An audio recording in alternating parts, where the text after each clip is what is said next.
can't take this kitchen any longer. Carl, we need to start looking for a new house. Honey, you know the housing market is tight. It's going to be next to impossible to find something that we like. I know, but this kitchen has to go. Hey, what about a home equity loan from Adirondack Bank? We can turn the equity from our home into cash to renovate, just the way you want. Renovate? Adirondack Bank has competitive rates, and they've been a trusted community bank for decades. A new kitchen. Wouldn't that be awesome? Yeah. Then, of course, we would need new furniture, and we could repair the deck, even add a pool, and take that trip to Italy that we've always talked about. Whoa, slow down, honey. Let's go talk to the experts at Adirondack Bank about that home equity loan. Then we can decide where to start. I've always wanted to add on a craft room, and our bathroom needs a facelift. Don't move. Improve. Stop into your local Adirondack Bank branch for more information on a home equity loan or visit AdirondackBank.com. Bank local with Adirondack Bank, your hometown community bank. Equal housing lender, member FDIC. Finding great people to hire is like trying to find a needle in a haystack. It's pretty difficult, right? Well, ZipRecruiter has mastered finding a needle in a haystack, so they take it to the next level. They make hiring so simple that it's like finding a needle in a needle stack. And that's why you should try ZipRecruiter for free at ZipRecruiter.com/radio. Here's what it's like to use ZipRecruiter. They have so many qualified candidates that it's easier to find the right ones for your roles. In fact, 4 out of 5 employers who post on ZipRecruiter get a quality candidate within the first day. That's a lot of needles. So how do they do it? ZipRecruiter's powerful technology sends you candidates who are a great match for your job, and you can even invite your top choices to apply. So if you want less hay and more needles, head to ZipRecruiter. And right now, you can try ZipRecruiter for free. That's right, free at ZipRecruiter.com/radio. That's ZipRecruiter.com/RADIO. ZipRecruiter.com/radio. ZipRecruiter, the smartest way to hire. Inflation is nothing more than legalized theft, because with every new round of money printing, the value of your 401k or IRA is decreased through the dilution of the money supply. Hi, I'm Dr. Ron Paul, and while you can, I highly recommend you consider physical gold for your retirement account. Why? Because gold provides real wealth preservation that can withstand anything. Even better, with a gold IRA from Birch Gold Group, you pay no penalties or taxes when you transfer your current retirement funds. To learn more, text the word HEDGE to 989898. And my friends at Birch Gold Group will send you a free info kit on gold IRAs. Birch Gold is the only gold IRA company I trust, so text HEDGE to 989898 to request your free info kit right now.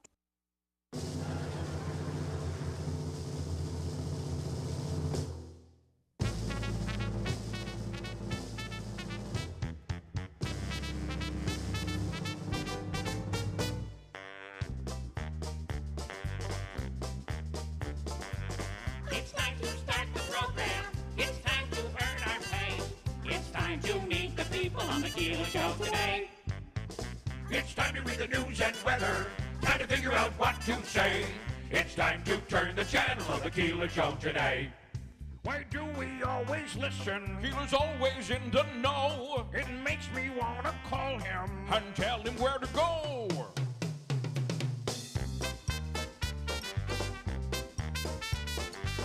And now let's get things started. Andrew, let's get things started. It's time to get things started. On the most sensational, inspirational, celebrational, Keelerational. This is what we call the Keeler Show. WIBX 950 and 106.9 FM. This is Keeler.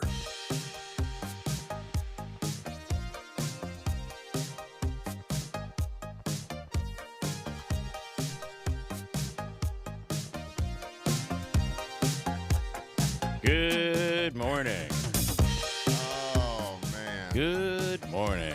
Good morning. So tomorrow, I don't think it's going to be, we're really not going to be us personally on the radio, going to be affected by this upcoming storm, but I believe we will, off the radio, be affected. So in other words, tomorrow morning's commute is going to be perfectly fine. Yes. No worries. But then as the day goes on, things are going to get tricky. And then by evening, maybe by night, I don't think we know exactly when, But it looks like this is a big one. Yeah. I think Richard was on. Rob is another one of our meteorologists that's out there. He is on. And the Johnny Coyne, I flip him. And he's been on. Heads or tails? We're going to get a storm. It came up heads. So Listen, here we are. Richard can, he did call it. He absolutely called it. We talked about it first thing Monday morning, I believe. We were talking about it. And he said what he had said to us, and Rob said the same thing. The storm Monday probably wouldn't be all that much. Turns out it wasn't. Listen. But Friday was the one to watch. And this one, they're calling right now 8 to 12. Richard's got a knack for a few things. Forecasts are one of them. I appreciate his opinion in many areas. Do not let him draft you a quarterback because it won't turn out well. He swears Danny Jones is like, Tom Brady 2.0. We will talk about the storm and where we're going with that. And I can't wait for the email. In fact, I will talk also about the addition of a meteorologist to our lineup here, which we'll We're talk bringing about Richard on board soon. That might not be the case, but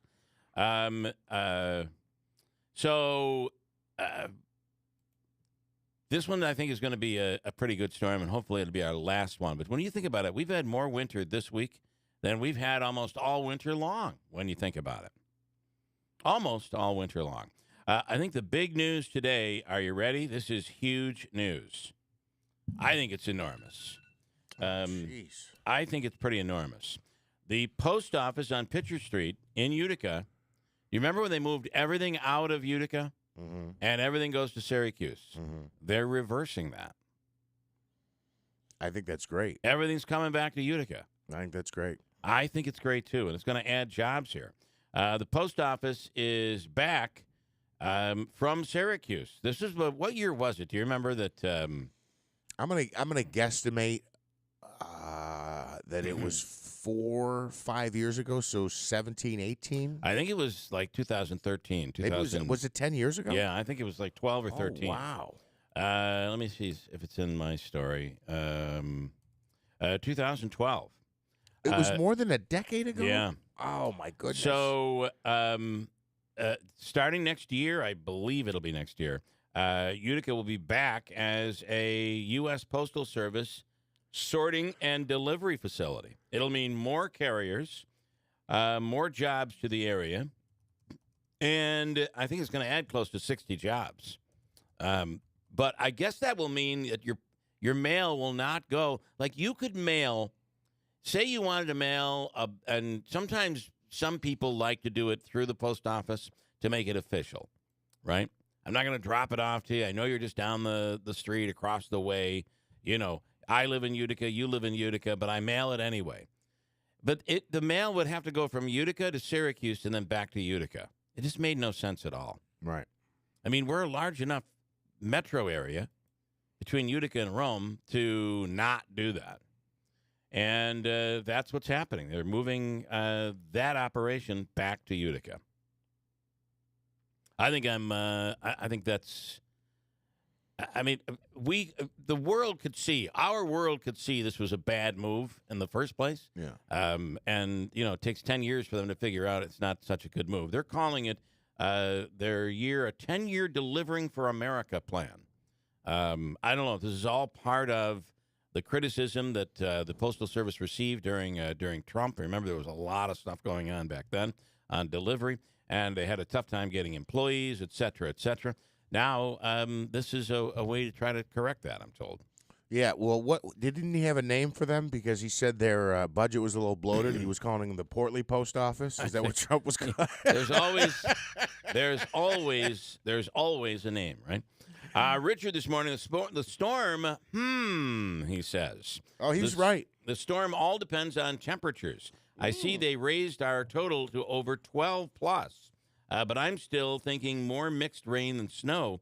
The nor'eastern thing is strong, but there is something coming in from the west, too, that could keep temperatures warmer. I have to say, it's quite warm out there now. There's some melting going on out there right now. But and I think the meteorologist that I saw on TV last night, it's exactly what they were saying, that this is going to come in first as sleet and freezing rain, and then heavy snow on top of that.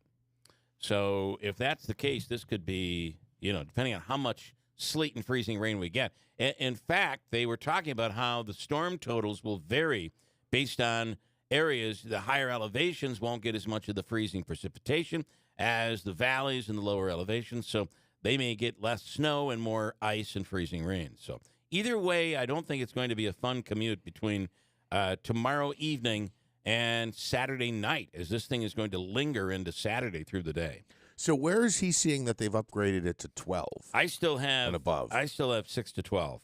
You have 6 to 12, and again, National Weather Service, they've got Friday less than a half inch. Friday night 6 to 10. Saturday they don't have anything down for accumulation. Now let me go check the total storm. What I'm looking at is 8 to 12 inches from the National Weather Service. And then 6 another to 12, yeah. and then another potential for 3 to 5 inches on Saturday. So with the storm lingering through into Saturday. So this is going to be a messy weekend. It's not going to be fun. Unless you love all this crap, and then you're going to have a blast. Yeah, Joe Lode's out in the parking lot doing donuts on his sleds. He's got his snowmobile ready to go. Anyway, what else do I have here this morning that I thought was pretty good? I don't know. I'm all discombobulated. I got so excited. There's so much to talk about. Now I just can't get it out. How about this? They keep talking about this new, and it's you cannot correct this problem using an antibiotic, and it's a brain disease that is a brain-eating infection that is happening. It's from rinsing sinuses with tap water. And people do this navage all the time, right? Mm-hmm.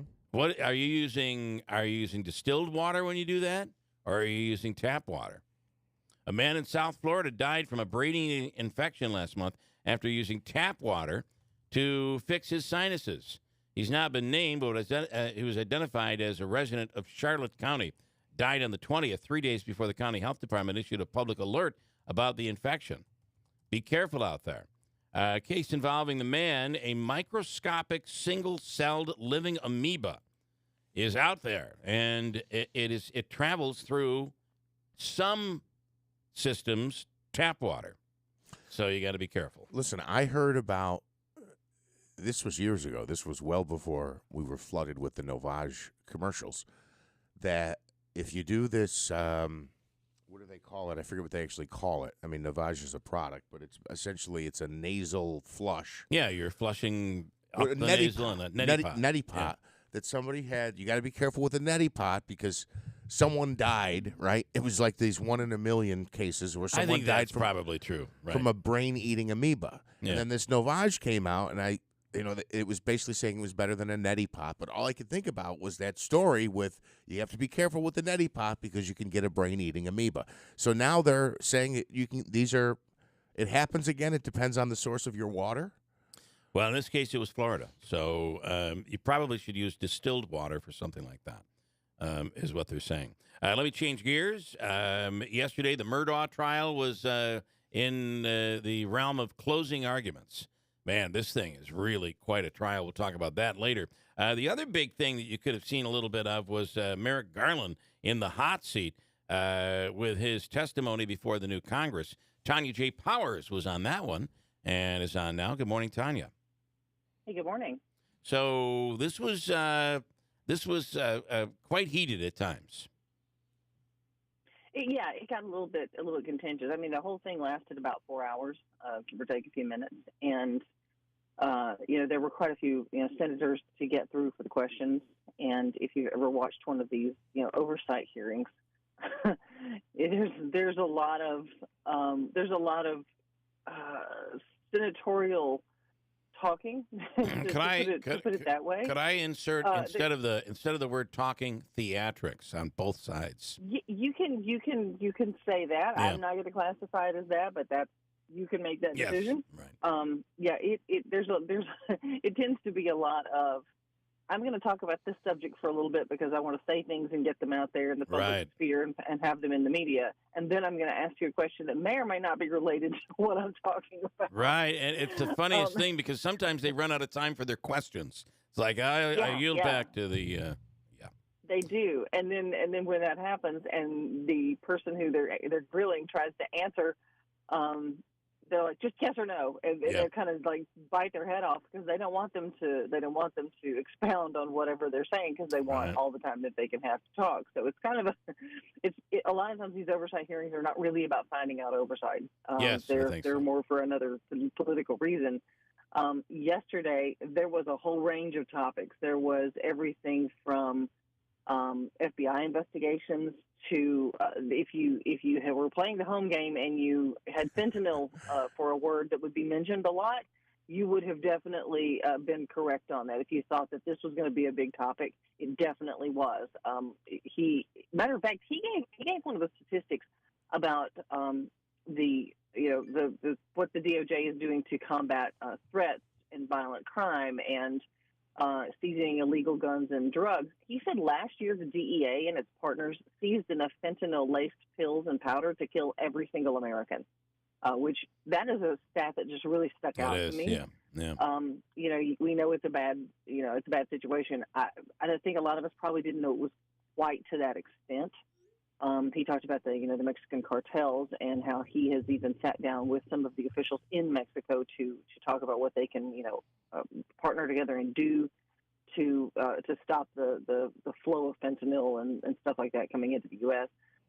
There was also a pretty tense little exchange. There were several of those actually. One of them was over the DOJ and parents. He was accused at one point in a back and forth by him and Senator John Kennedy, a Republican of Louisiana, about the DOJ's involvement. There was a memo that he had put out, and Senator Kennedy said that he directed the criminal divisions and the counterterrorism divisions to investigate parents who were upset with school boards and protesting and school administrators and that kind of thing during COVID. And he pushed back on it, and he said, no, I did not do that. He said, I did not issue any memorandum directing the investigation of parents who are concerned about their children. He said the opposite, actually, is what's the case. He said the memo says that vigorous public debate is protected by the First Amendment, and the kind of concerns you're talking about as expressed by parents are, of course, completely protected.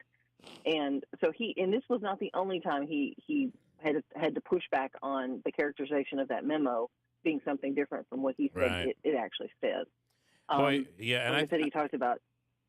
I think we go to the world of headlines, right? And someone perceives what a story is depending on the outlet, and they write the headline, and that becomes the truth.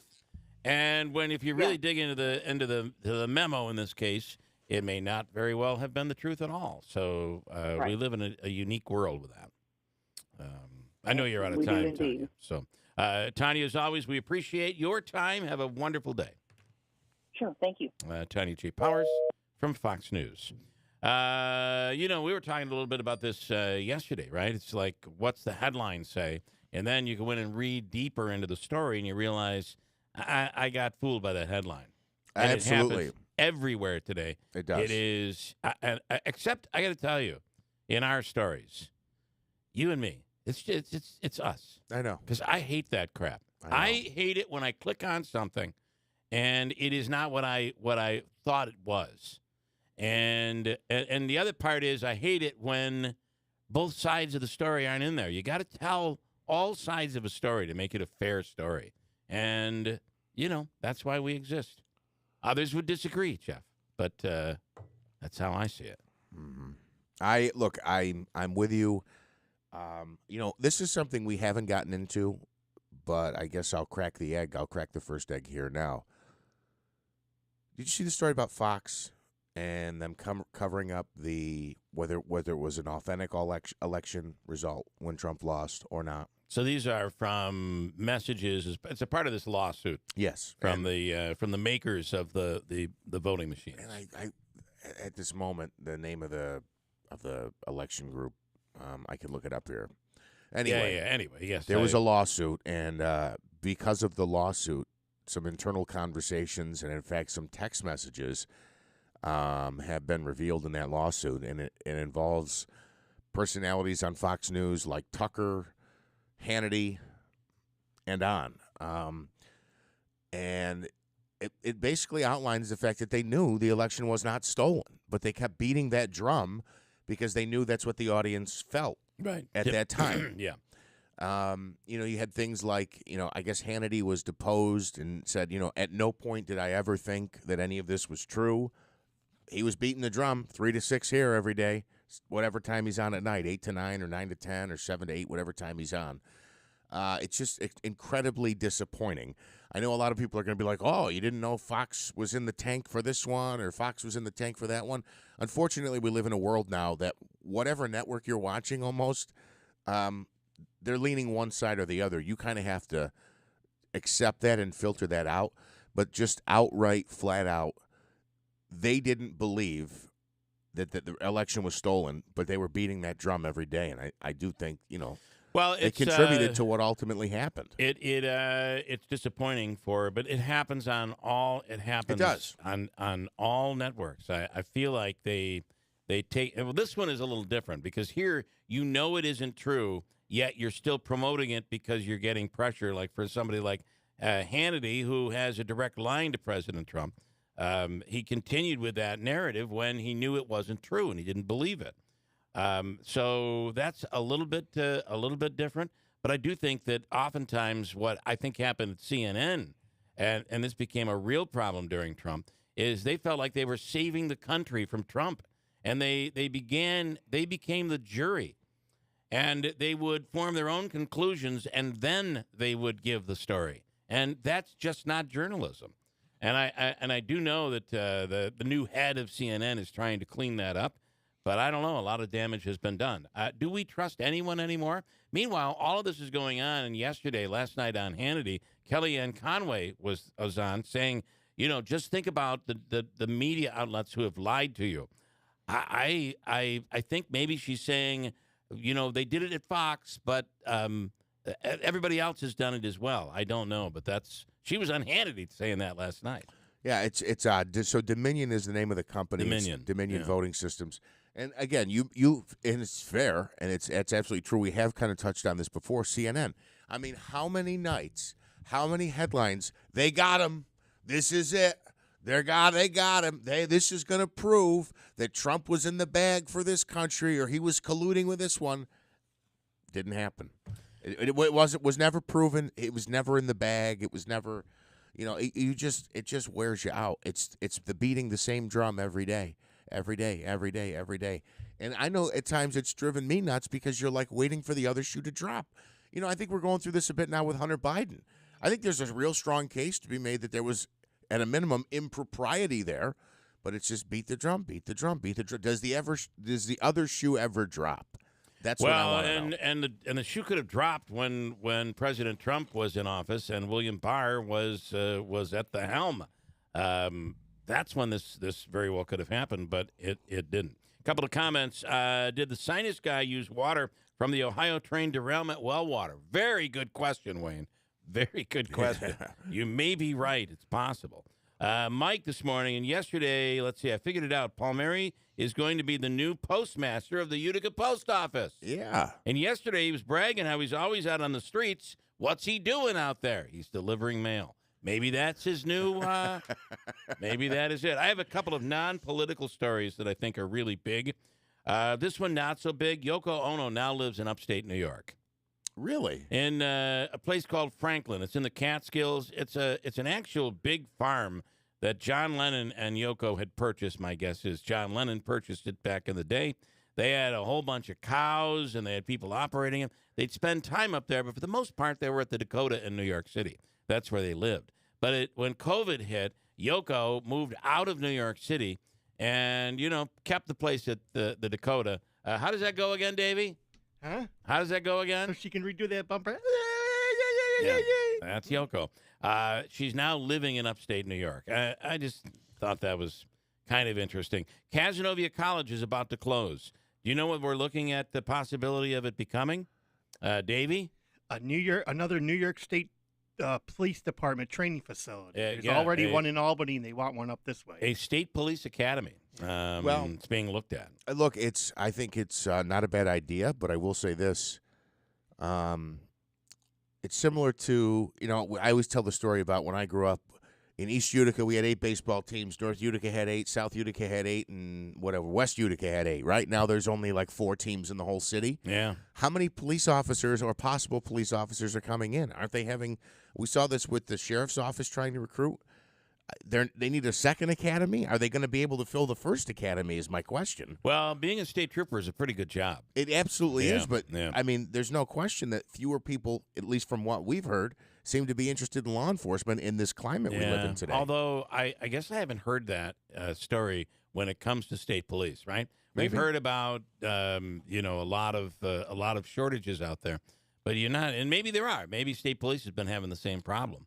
But either way, that would be and that's not what people in South Utica want for St. E's, right? You want more something that's going to be residential. So replacing, at least putting something into that facility in Casanova would probably be a good thing if it happens. I think you could maybe make an argument, though, for that for the training facility there. You don't think they would want it? Good luck. The only reason I say that and is it because isn't about it being state police. I don't think they want something commercial in there. Although you have a hospital, which is as commercial public as you can get. It would probably make the neighborhood more secure. You'd have a bunch of law enforcement officials going in and out of there. Who's going to try to rob it or break in at night when nobody's there? It would be big enough. There's no doubt about it. Here's a little something that I thought was interesting, and it's a trick that my wife uses. And now, what is this? Tasting Table is out saying this is what you need to do. I love hard-boiled eggs, and I love deviled eggs. In fact, Davey's mom makes a mean deviled egg. I can have her make you something. That was a little next week hint. coming up. Little hint, Davey. I can have it put in there. Like I have, so I even brought you some, and there is a difference to eggs that are local eggs. Mm-hmm. I brought you some fresh eggs. Mm-hmm. They crack differently. It's a completely different cracking experience. But if you boil fresh eggs, they're hard to peel. Yes. In fact, it's suggested that when boiling eggs, you should use older eggs. Mm-hmm. Let them sit for 3 or 4 weeks in the fridge before you boil them, and they will peel better. And it's all because apparently the egg develops, and the bond between the shell and the actual egg, the white of the egg, that it becomes less strong. It weakens as time goes on, so it's easier to boil the eggs. So here's the thing. If you're boiling eggs right now and you're looking for the way to get it done, a teaspoon of baking soda in the water changes everything. And I watched my wife do it the other day, and it was unbelievable. I mean, sometimes you're trying to peel that egg, and it's so bad you rip the egg to shreds. Yeah, absolutely. You couldn't serve that, for God's sakes. Yep. So a teaspoon or tablespoon maybe of baking soda in the boiling water, and the shell will come off like butter. Oh, that's fantastic. I had heard somebody suggested a teaspoon of vinegar before. I've heard that too, but baking soda. And it's funny because when my wife was doing it, she said, "You use baking soda." I said, "I heard it was vinegar," and she said, "I use baking soda." Watch, and it was it. And this is from Tasting Table. They recommend baking soda. Oh, there you go. So check it out. You learn things here, or there's someone out there yelling to the radio saying, "I already knew that." All right, well, I didn't. Mm-hmm. So now we all know. Do you know they may have found Jesse James' loot of gold? That is the word right now, that they say that treasure hunters may have found the lost gold of the legendary treasure from Jesse James. And it happened recently. And I'm trying to see where. This is a very bizarre story. But there are actually a group, and I'm sure they don't want to be called treasure hunters, but that's really what they are. They began digging, looking in an area, following what was the quote-unquote the clues from the map, if you will, and they believe they may have found the gold from Jesse James. Well, I mean, what does that mean? Did they dig up some gold bars? It means it's a treasure filled of it's gold. I don't know if it's bars necessarily, but it'd go back to the days of Jesse James. Well, see, it's just this sounds to me like gold is gold. That has a great deal of value, right? Absolutely, but this sounds to me like the precursor to the next A&E or History Channel miniseries where they go, these people might have found the gold, and then they show you where they've been, and then they episode 2 begins with them at the dig site. And you go through this for 4 or 6 episodes, and there's actually nothing there. My guess is this is going to be a series you're going to be able to see on the History Channel. Okay. They have found something, you're saying. This is the tease. They have found something. They think that's what it is, but you'll have to wait to find out. And this is another thing that as we come in on the spring season, once we get through this storm and the next couple of storms, and it is a warning from doctors when you're using your grill, not to use the wire brush. Are you familiar with this? Yeah, I'm familiar with the wire brush, but I guess I don't know why. I was always told it used to be to use the wire brush. I thought that's what you're supposed to clean it with. Do not use the wire brush. In fact, if you have one, you're better off just throwing it out. Okay, why? So what happens is as the wire brush gets used, the wires can, and while this is probably rare, it happens. I just read a story the other day with a child that had an operation because of it. What happens is the bristles of the wire brush break off, and then oftentimes they'll get into a burger or whatever it is that you're cooking on the grill. Okay. And when consumed, it then can be lodged into your digestive system. And in some cases, it can be fatal. Oh, my goodness. And it requires, they got to go in and take it out. This ER physician is saying one of the most interesting cases that she has seen in her career so far is now with a wire grill brush injury. Dr. Megan Martin, the pediatric emergency medicine physician at Johns Hopkins in St. Petersburg, Florida, opened up a case on February 18th, and since then it's gone viral. She put it up on TikTok. One of the most interesting cases, she says, was a 4-year-old boy who was at a barbecue eating when he suddenly grabbed his ear and started crying, complaining of ear pain. The doctor said, we did a CT scan of the neck, which included the ears with contrast, and did a ton of labs, gave him fluids, just did every test that we could think of doing, and finally got our answer on the CT scan. It turned out to be one of the bristles from the brush got stuck inside his, I guess it would be the digestive tract. One of the things that I didn't share, she said on TikTok, was the initial complaint was actually a bee sting to the ear. And that was one of the reasons that we were focusing on that area of the ear. But I don't believe it was the ear. We ended up seeing a small foreign body in the neck that was a grill brush wire, and it had created a little abscess around itself because it was a small foreign object in the neck. We consulted the ear, nose, and throat surgeon who was able to remove it successfully, and immediately the kid recovered. Wow. So, I mean, if you use those, this is something my mother talked about. I don't know. She must have seen it on the Today Show. Who knows? Years ago. Don't use those wire brushes. And, I mean, what else are you going to use? You could use, like, crumpled up aluminum foil, I think is what they suggest you use. So we've gone from a brain-eating amoeba to a bowel-blocking antenna. That's what I'm saying. Aren't you amazed at all the material I've dug up for today? Yeah, really. This is incredible. This is what happens when you can't sleep. You go deep. You go deep, well beyond the news headlines that you're familiar with. And that's where I am today. Here's one. A police officer in Michigan is getting major kudos after finishing a pregnant DoorDash driver's order after she got into a car accident. Here's the moment that Lieutenant David Allen agreed to take the delivery from her. And then, now this is up your alley, she was doing the delivering. The police officer took the delivery from her, and then when he brought it to the waiting customer, the people were all happy. Here's the audio. I have DoorDash stuff in the car. Is there any way that you guys can deliver that for me? Yeah, sure. I'll take it for you. Can you imagine? She cared. I mean, you would not care so much for your job. I don't know. You're in an accident. So. You're being taken off to the hospital. And you're like, wait, don't worry about me. Over on Johnson Street, I have their order in the back. Can you take the order to them? That is really cool that she cared what that she much. did. I can't promise that I would feel the same way, but I'll tell you what, if I scrolled down and saw the tip on that was $1, I certainly would have I would have eaten those burgers before I got in the ambulance. Sorry, I have a good excuse. You're not getting your food. I'll take a break. It's 6:53. It's Thursday before a potential storm tomorrow night. What is it going to be? A lot of snow or a lot of ice?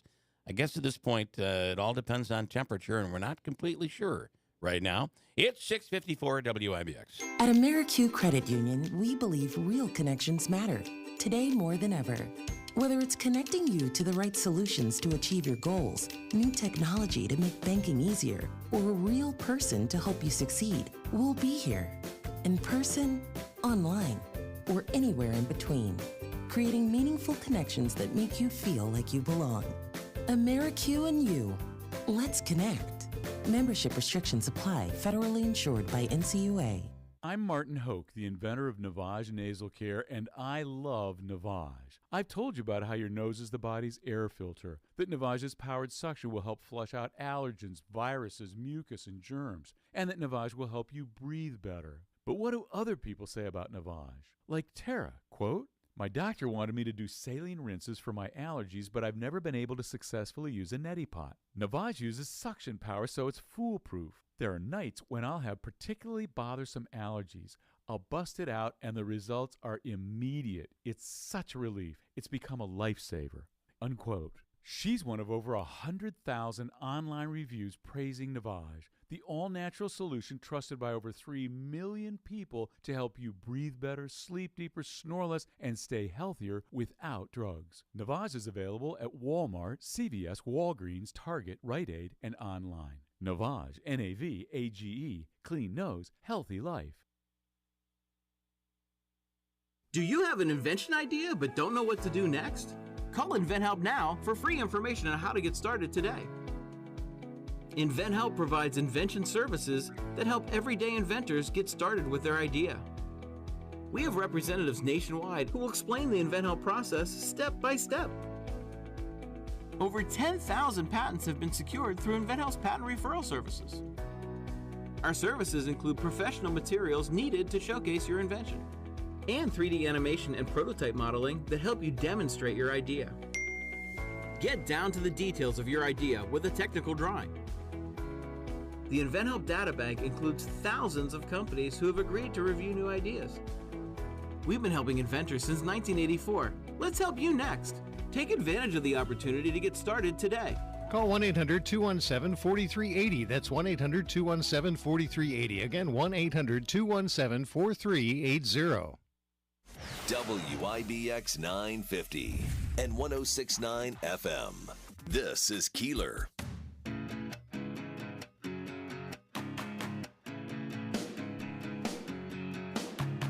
Well, beyond the news, Manaski is taking the springtime being around the corner very seriously, and you're all about baseball right now.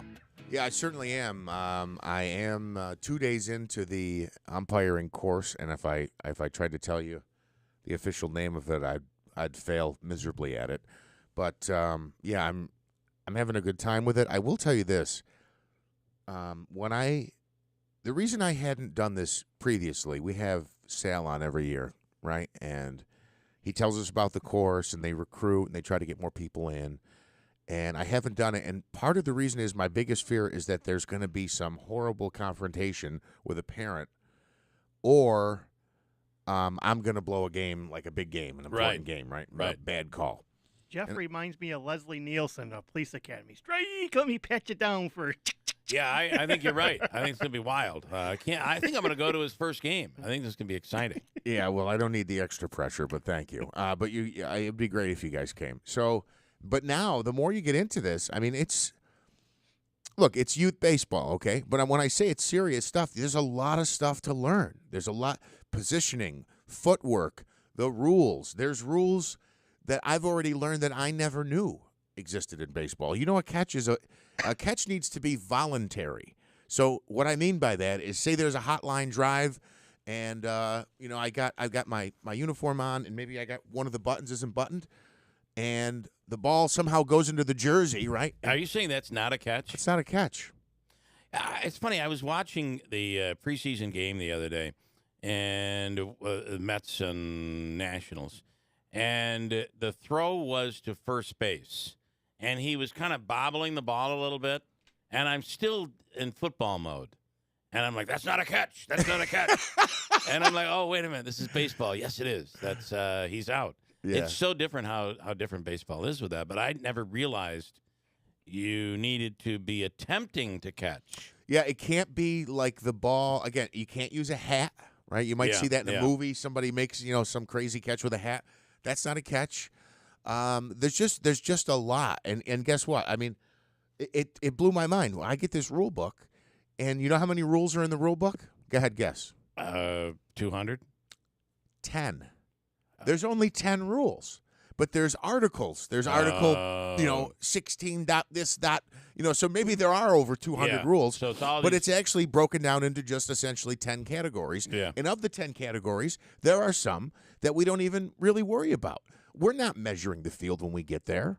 We're not taking a look at the dimensions and things like that. So when you break it down further, there's really only 8 or 9 rules I got to learn.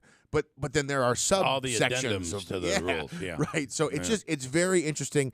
I give the guys who are running the course a ton of credit because they've done an outstanding job. Are you gonna ump? Oh, absolutely. Okay. I'm in it. Yeah. All matter of fact, Sal said last night, because I was about 10 minutes late, he goes, we didn't think you were coming, but I made it. And you came. I made it. Okay, we have a bunch to get to next hour. Stand by, along with our free money question of the day from Hopica on WIBX, Utica, Rome. Killed in the line of duty. I'm Dave Anthony, Fox News. A police officer in Chicago murdered by a suspect he was chasing. The officers began pursuing this offender at close range. Shots were exchanged. Police Superintendent David Brown says the gunman was wounded. Now in critical condition, the officer did not survive. This young officer, who had right at 5 years on this department, had a bright future ahead of him. A state trooper shot in the leg early this morning in Patterson, New Jersey. He's stable. Police chased multiple suspects, caught one so far. In Oklahoma City, a man who murdered his manager at a Hobby Lobby distribution center died after flipping his car during a police chase. The defense will give its closing argument at Alec Murdaugh's trial in South Carolina the day after prosecutor Creighton Waters told the jury he's a murderer. Not a single person who was close to him knew who he really was. Prosecutors tried to portray Alec Murdaugh as a successful attorney living a lie, and they say once his financial schemes caught up with him, he murdered his wife and son to create a distraction. Fox's Jonathan Sari. A face-to-face U.S.-Russia meeting just happened between Secretary of State Antony Blinken and his counterpart from Moscow on the sidelines of a conference in India. U.S. Secretary of State Antony Blinken is now in India for a foreign ministers meeting of the G20 countries. The war in Ukraine is expected to dominate discussions. This after wrapping up a brief tour of Central Asia, warning his counterparts from 5 Central Asian nations about the dangers posed by Russia's invasion of Ukraine. Fox's Greg Palcott just after midnight at Cape Canaveral. 3, 2. SpaceX sent a crew to the International Space Station days after scrubbing a launch for an ignition issue. There was no problem this time. SpaceX Dragon, just want to say as a rookie flyer, that was one heck of a ride. Thank you. Astronaut Woody Hoberg, one of the 2 Americans on board, along with a Russian and an astronaut from the United Arab Emirates. They'll arrive late tonight. America's listening to Fox News. Hey, if you're in the market for a new firearm, well, you're not going to do better than one made by our great friends at Henry Repeating Arms. And by the way, you're looking for something light and easy to transport, you got to check out their U.S. Survival Rifle. Now, you can take it apart, put it back together in seconds when you need to. It's compact, so you can carry it everywhere, only 3.5 pounds, just 16 inches when it's disassembled. Now, it comes in black and 3 types of camo, and it's affordable. You can pick one up from between $250 and $400, depending on the finish. And like all Henry firearms, they're made in the U.S., and they're backed by a lifetime satisfaction guarantee. As a matter of fact, you can watch a few video reviews. Just go to henryusa.com/survival. That's henryusa.com/survival. And while you're there, make sure you order your free catalog. You get free decals, over 200 models to choose from. You can't go wrong with any of them. henryusa.com. Get your free catalog, free decals, and a list of dealers where you are. Check out the U.S. Survival Rifle.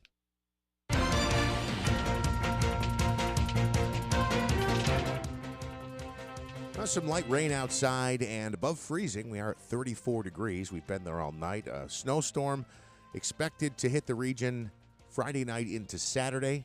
It's triggering weather advisories and the like. We will have a winter storm warning in effect tomorrow night into Saturday morning. We'll take a closer look at that forecast coming up in just a few minutes.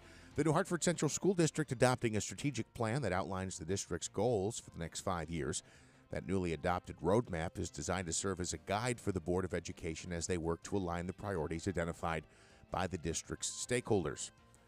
It's broken down into 4 groups: academics, communication and collaboration, facilities, school environment, and connections. Each of those priority areas contain initiatives that provide a framework to keep the district focused on those goals as adopted by the board in February of last year. You can read more about that on our website at WIBX950.com. A man who was living in the city of Utica after sneaking back into the United States now faces up to 20 years behind bars after admitting to selling cocaine. That's according to the U.S. Attorney's Office, who says Jose Campuzano is a citizen of the Dominican Republic. He was deported from the U.S. back in 2009. At some point afterward, prosecutors say he illegally re-entered the country and was living in Utica. And while living here, Campuzano was arrested and has admitted to selling cocaine on at least a half dozen occasions. In addition to the maximum sentence of 20 years in prison that he could face, he could also face a fine of up to $1 million, along with several years of post-release supervision. An investigation is ongoing in the city of Syracuse after the bodies of 2 men were found at an apartment building. Crews responded to Brighton Towers yesterday, and a hazmat team had to be called in because first responders were exposed to an unknown substance. Multiple people ended up receiving medical treatment at a nearby hospital for apparent drug exposure. They're all expected to be okay, however. The names of the men who died have not yet been released. A grand jury now hearing the case against the 3 suspects arrested in connection with the death of an 11-year-old Syracuse girl. Prosecutors claim 16-year-old Dexys Bridges, 18-year-old Rashawn Patterson, and 20-year-old Devery Griswold were involved in the shooting death of Brexley Torres Ortiz back in January. The young girl was walking down the road. Police do not think she was the target of the gunfire, but she was struck and killed. If the 3 are indicted and later convicted on murder charges, the suspects could face life behind bars. And a former custodian at Farnsworth Middle School in Guilderland has been sentenced for committing a disturbing crime. A judge ordering Raekwon Dyson to spend the next 7 years in prison after he admitted to raping a 14-year-old girl. Prosecutors say the victim was a student at the school and that Dyson went to her home to commit that alleged act. Once he's released from custody, Dyson will be on probation for another decade. Your WIBX Weather Center forecast, expecting a storm to hit Friday night into Saturday. A winter storm watch is in effect from 6 p.m. tomorrow until 7 p.m. Saturday night. For today, rain shower chances continue. We could see some sleet mixing in as well. A high of 36 degrees. Mostly cloudy skies through the overnight tonight with a low of 18. Friday, during the day, chance of snow showers, otherwise mostly cloudy and 36. Friday night, that's when the storm moves in. Some snow showers before midnight. Snow, freezing rain, and sleet could be mixing in as well. A low of 31 degrees. We could see new snow accumulation between 6 and 10 inches. Saturday morning, snow showers continue. Then rain and maybe some snow in the afternoon. Saturday's high, 36 degrees. Bill, right now we have light rain and 34 degrees. WIBX News Time 7:07. By the way, Bill Morehouse asking, if I throw my glove down and catch the ball with my hat, isn't that an intentional catch? We'll go to the umpire and get the answer coming right up. The top NFL prospect, Jalen Carter, says he'll be exonerated in Georgia for reckless driving and racing related to a deadly crash. Where's this going? Not a good start, right? No. While he may be exonerated, what team's going to want to gamble on that right now? Kevin Durant dropped in 23 points in his son's debut, as Phoenix cruised past the Hornets 105-91. The Knicks rolled to a 142-118 victory over Brooklyn. New York extended its winning streak to 7 games. Manaski.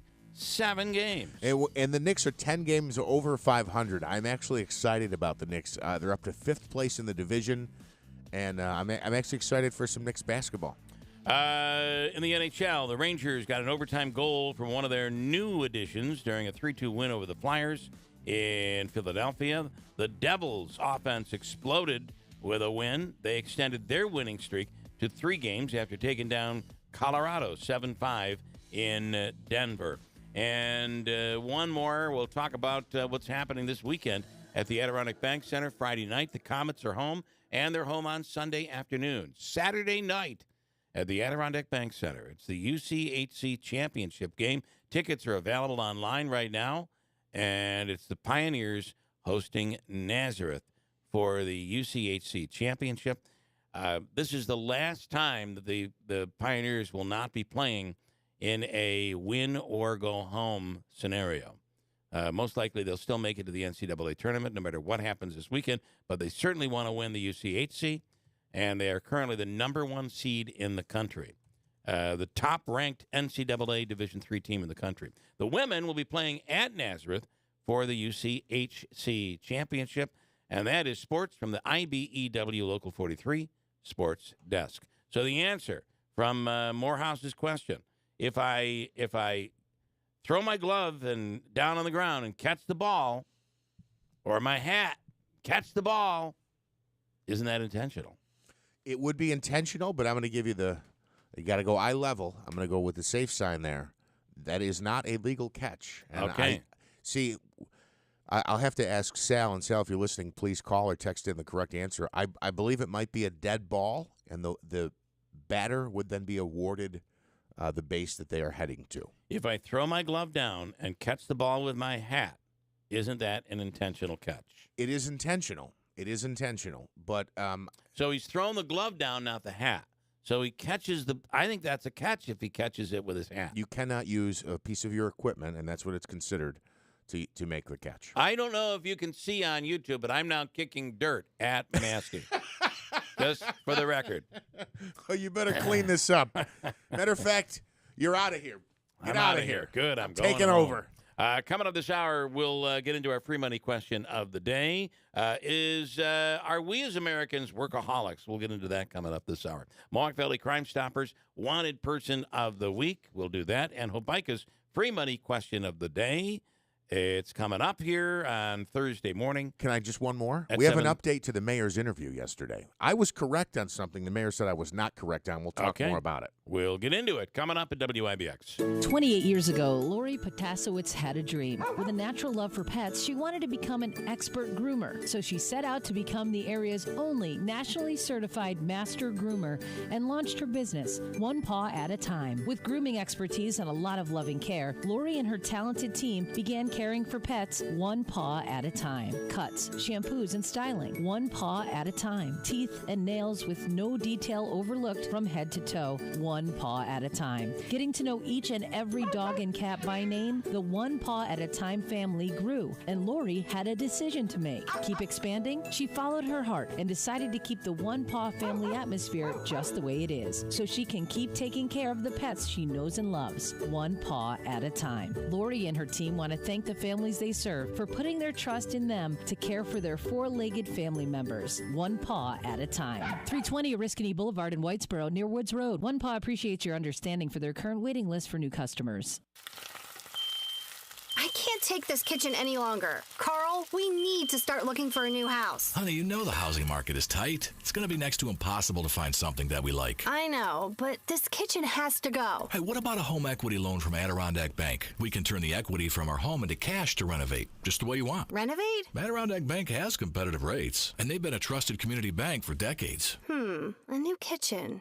Wouldn't that be awesome? Yeah. Then, of course, we would need new furniture, and we could repair the deck, even add a pool, and take that trip to Italy that we've always talked about. Whoa, slow down, honey. Let's go talk to the experts at Adirondack Bank about that home equity loan. Then we can decide where to start. I've always wanted to add on a craft room, and our bathroom needs a facelift. Don't move. Improve. Stop into your local Adirondack Bank branch for more information on a home equity loan or visit AdirondackBank.com. Bank local with Adirondack Bank, your hometown community bank. Equal housing lender, member FDIC. Our locally owned and operated small businesses are the heartbeat of our community. The WIBX 950 and 106.9 FM industry aces stand out as leaders in their fields, like Clinton Car Wash, caring for your ride with hometown pride in Clinton. At Clinton Car Wash, they are now offering unlimited plans starting at $19.99 a month. And with an unlimited membership, you can wash your car every day. Support one of these fantastic WIBX industry aces here in Central New York today. Individual rates, coverage offerings, and savings may vary. Subject to terms and conditions. Not available in all areas. Actual Pi customer. The other workers' comp insurance company, they were going to reclassify our business, and then they were going to charge me $50,000.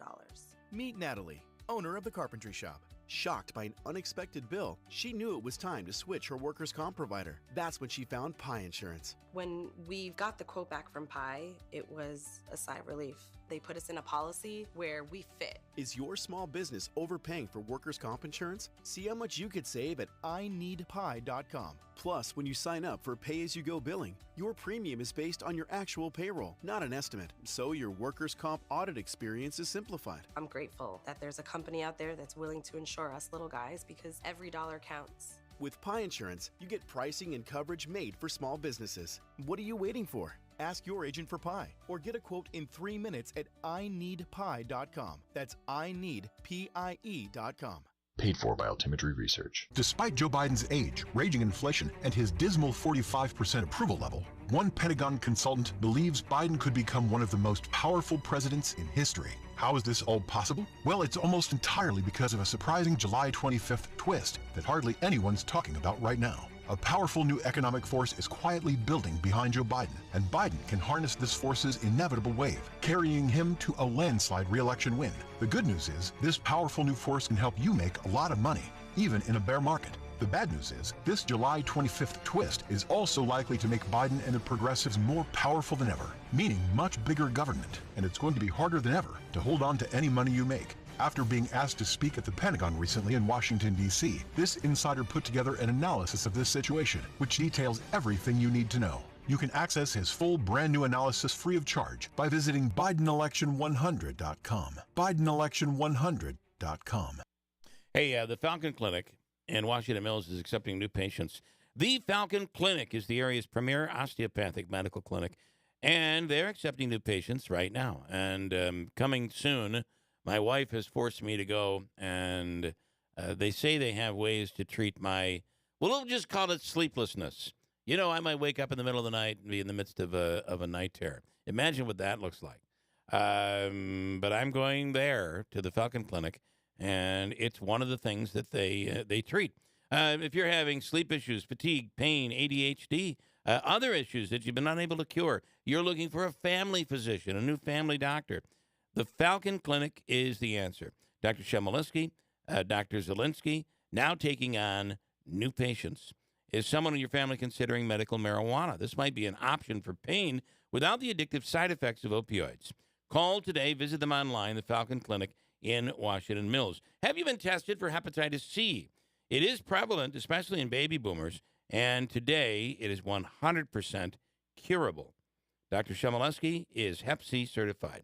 Call today, 315-507-4751, or visit them online, falconclinic.com. The Falcon Clinic in Washington Mills. WIBX 950 and 106.9 FM. This is Keeler.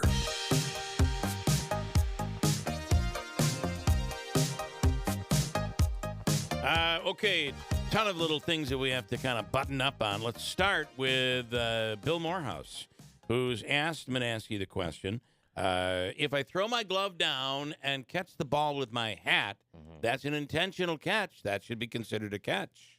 Yeah. What's the answer? As I mentioned, it is not a catch. It is not a catch. It's essentially, now I don't know this for sure, and again, Sal, if you're listening, please call in. I believe it's an immediate dead ball, and then the hitter would get first base, and then each base runner from there would be awarded the next base. But yes, it is not a catch. Here's another one. The ground ball hit to shortstop. Yeah. The runner is close. He's almost there. The shortstop throws to the first baseman, who the ball hits the glove. So you hear the ball hit the glove. Mm-hmm. The ball then kind of bounces up. The runner steps on the base, and then the ball comes back down into the glove of the first baseman. Was he out from the initial contact of the ball? Okay, so essentially the first baseman is kind of juggling the catch. There's I a would little say bit of a juggle. You could call it a little bit of a juggle, yeah. Okay, if it's a juggle, right? If it's a juggle, he's out. No, he's Because safe. I saw a juggle the other day, he was out. A bit of a juggle. It was just a bit of a juggle. So again, especially with We the first, call it a jiggle, maybe. It was a jiggle. keep in mind with the first baseman's mitt, it's very large. So if it moves inside the glove, right? That's okay. You're okay. But if it is a juggle, a bobble, if you will, then no. As long as the runner reached the base first before he got control, I would say it's the runner would be safe.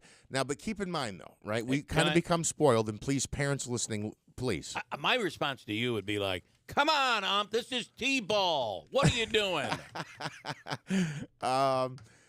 Look, you have to understand we live in a world now of high-definition flat screens where you can watch your favorite pro team or college team make an out or make a mistake at 14 different angles, okay, on slow-mo replay. It depends on what the ump sees. You got to call it the way you see it. Well, at first base, the ump cannot be looking at the bag and the ball at the same time almost always. Correct. So the other thing is, and we've been getting into this, and again, these guys have so much knowledge who are running this, and they're doing it. My understanding is they're not getting paid for it. They're doing it because they want to instruct they love properly. the game. Right. They like the game, and they want the guys coming up to know how to do this properly. So you have these different positions. There's A, B, and C position. If you're not the home plate ump, if you're the field ump here, there's A, B, and C position. So if I'm in A, is essentially nobody's on base. You're down the first base line. I'm behind the first baseman, so I can't see if there's if it's an obvious thing, you can see a juggle or a bobble, but it's very possible that I won't actually see that on the other end of it. So, but in a major league game, you have right. You have three. Is it three umps? I actually think it's four. Four, right? Counting the behind home plate. Okay, here's another. Sal says, tell builders a reason defensive players have gloves on, and it's to catch the ball, not to catch the ball with their hat. I would have kicked him out of the game. Okay, all right. We were at a game once, and it was an important game. It was the winner of this game would go on to the playoffs. The loser would be done for the season. Okay. And it all came down to one play at first base. And the umpire, and I remember who the umpire is, too. The umpire called the batter out. The batter was clearly safe. This is – so my son was playing in this game. So this goes – and this was high school. So this goes back to the, probably 2011, 2010, something like that. And the ump called him out. He was clearly safe. That ended – pretty sure that ended the game. And all of a sudden, a father came out of the stands, I swear to you, and began challenging the umpire with an instant replay. He had taped it on his phone, and he was showing the umpire, arguing to the umpire that he was safe. Mm-hmm. Now, you can imagine at this point, we're kind of talking about a bit of a melee going on here, right? Because it's not like you can have parents coming out of the stands. And there is no instant replay in high school ball, or anything, right? So even if a parent comes out of the stands, even if a coach had a camera on it, you can't bring that up to the umpire.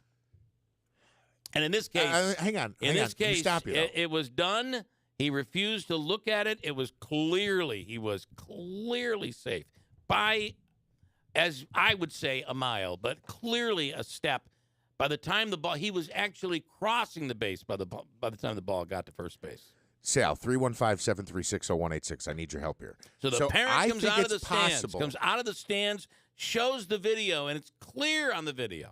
I think you might have a situation there where it is umpire's discretion. Like when you get pulled over by a cop for speeding, he doesn't have to give you a ticket. Yeah. He can say, look, buddy, I think you need to slow down from now on. I'm going to cut you a break. Remember the scene here. You're talking about a rivalry between two local schools. The winner of the game goes to the playoffs. The loser of the game goes home. It's the top of the ninth. because the in this case it was the away team, and that call cost them the season. So and I'm telling you, it was clear as day he was safe. Sal, you got to call in and help me here because I'm gonna. Now listen, here's the thing. And I think, for the record, I was not the parent that came out of the stands. No, but you were yelling from the bleachers. Absolutely. I'm like, he's totally safe. What are you doing, Gookins? So, okay. I don't think, and I wouldn't expect any, we're talking a high school, little league umpire. As an umpire in the umpire's defense. Take somebody's phone you and can't do that. No, you can't. No. You can, though. You can. I believe the coach can request, and I think an umpire can do this on his own. He can ask his partner on the field, hold on, did you have a better angle at this? Did I get that wrong? Right. And I think that would be more likely. I don't expect people to go over and go, look, I got the new iPhone. Mine's in HD. Blow it up here. Yeah. You can't have that. It would just It would would lead to create- unnecessary delays and it foolishness. Craziness. Yeah. Right? So, Yeah. but you can ask the other hey, did you get a better look at this? Did I miss that call? Do we need to But by overturn? this point, you have a parent yelling at the umpire, and now all hell's breaking loose. Right. Game over. We're getting the hell out of here. Yeah. And I would say this, again, I've never done a game before, so I'm just telling you.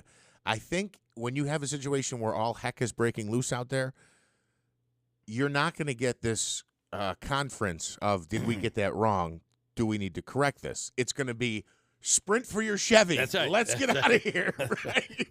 And it's not easy to run with all that padding on. So I'm gonna tell you. parents, take a deep breath, please. Yeah. Take a deep breath. Mike says nobody's out there to screw your 12-year-old kid over or screw the team over because they don't like them or because it's a rival team. Since Jeff is a rookie umpire with his first game, he has been given a T-ball game. I do think they don't do umpires at T-ball. No, we don't do T-ball. I think there's modified. You'll have the Little League, though. Yeah, you'll have some Little League. Yeah. And it's interesting because one of the things we went over last night, did you know this? I bet you the rules have changed since you played, since I played, and certainly probably since your son has played or your sons have played. Yeah. You cannot in high school ball you can, summer ball you can, I believe in Legion ball you can. In Little League Baseball, official Little League Baseball, you cannot slide head first unless you're like diving back to first. I didn't okay? know that. So it doesn't matter if you're safe by 10 miles. You go to a head first slide, You're are out. Okay. And I guess there was a controversy a few So years that's ago. over safety. It's a safety issue, Yeah. and there was a play at the plate, and ultimately the kid was ruled safe. But they've raised the fact that, hey, this is an official Little League game. You're not allowed to slide head first, and ultimately the kid was called out. I also think it's a rule where the manager has to come out to pull. If the manager comes out, the pitcher has to be pulled. At least we were in a travel ball game once. It was very interesting. And by mistake, you make the first visit to the mound. Yeah. And then the second visit, the manager will come out, and that pulls the kid. But apparently the rules, now I don't know if it's rules in general or if it was just the rules in this travel league, but the manager made a mistake, came out to the mound, and they were forced to pull their pitcher. It was like the third inning. Ooh. And they had to pull their pitcher because it was the manager, not the assistant, that came out. Well, and also, did you know that was a rule? Again, you're talking about manager and assistant. I think at a lot of these local levels, you got a coach, you got one guy. But I believe you are limited to 2 mound visits per inning, right? So if it's your second visit, yeah.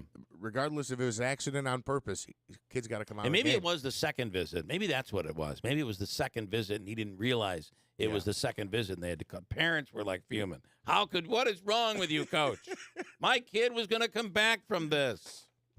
The craziness. All right, a couple of other things we have to fire department and percentages. I always worry about percentages, but let's talk about the issue at hand. And this was with our interview with Mayor Palmieri yesterday, and he corrected you and it said the numbers that you had were wrong. All right, I'm going to reread you. This is what I heard from, Sam Collin now. So Samantha Colosimo Testa heard the interview. She actually sent me a screenshot of last year's budget situation, the budget that was passed. And I'm going to try to sort through all these numbers, and I can't. She can explain it better than I can. But essentially, there has been an increase in the premiums for first responders. This is police and fire. It's not just fire. And it's upwards. It's 30%. It's actually might be a little bit more than 30%. We talked to the mayor about it yesterday. He said, well, it's not 30%. It's certainly not that high. This is this year's budget, but from last year to this year, it's over 30%. Samantha Testa said she talked to Heather Mowat, who was the budget director, at least until the other day, because I believe she's announced that she's running for office. Heather said that the mayor misspoke on the air. It is a 30% increase. And I only think that's relevant. You're right. Percentages, sometimes we get lost in percentages. So you're saying that the firefighter, the employee contribution has gone up for their insurance, for their health insurance, has gone up by 30%. That's budget. what my understanding is. So my question, though, is what is the actual dollar amount per month that it is going up? And again, she can confirm this. And you told me what it was yesterday. 300 to 370. It was 300, so their contribution is 300 a month, and now it'll be 370. And the only thing I say to that is you should speak to other employees around the county and around the region and what their contribution is, and they would probably just do cartwheels for $370 a month contribution. Listen, that's absolutely true. That is absolutely true. And I'm not it's trying less to, than I pay. I'm not citing against the fire department here at all. I don't want to get into that. And it's What the I'm police, saying, too. And right, but what I'm saying is when you're where this argument will get difficult for them is when the public looks at it and says, "Well, wait a minute, I'm paying $600 a month for my insurance, or I'm paying $400 and I get nothing. My insurance is terrible." That's what you'll hear from people, I'm afraid. I understand that, but look, you're going to fight these for are it, our and they first should fight for it. responders. Okay, I understand. Can they get a benefit somewhere? I mean, they start out making what, low 30s, low to mid 30s. Most of those first responders. The fact is, it's a good job. It's a good career.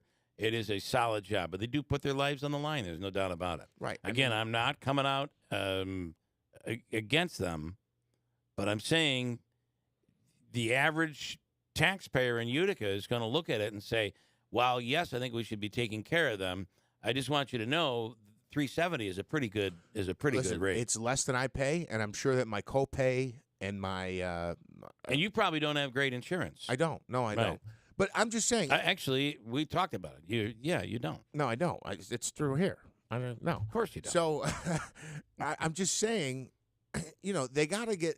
If that's one of the benefits that you get for being a first responder is that, the pay isn't great. And again, you're risking your life every day and you're running in. I mean, this is a Syracuse story, but how many first responders had to go through a post-exposure treatment because they were exposed to some drug that might have killed two people? I completely understand. Okay. So, but if one of the benefits is that you don't get great pay, but you get good medical benefits, well, that's kind of being chipped away a little bit if you have a 30% increase. And I understand it's less than most people. And I understand. I'm just throwing it out there what you're going to get from people. I'm not arguing the point. Sure, I know. The other part of this is the other argument. If I were Sam, and she's on the line now, the other argument I'd have is, the city has all of this money right now. Why wouldn't you take care of them? I'd rather see the roof fixed and the facilities fixed up.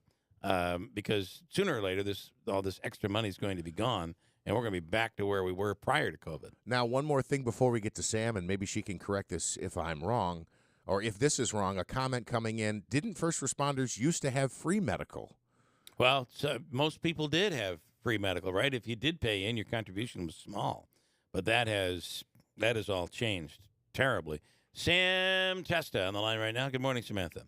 Hey guys, good morning. How are you today? You do understand what I'm saying, that if the contribution is $370 a month, the average person is going to look at that and say, "Wow, I'd kill for that deal."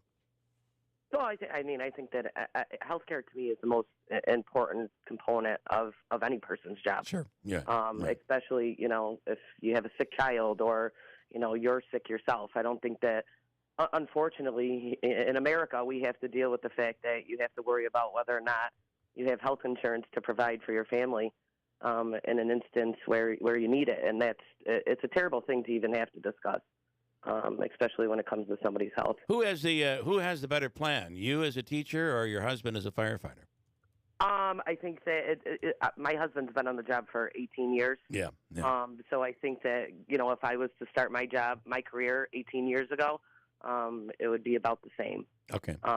But because I'm a different tier than he is, in regards to that component, he obviously has the better health care than I am.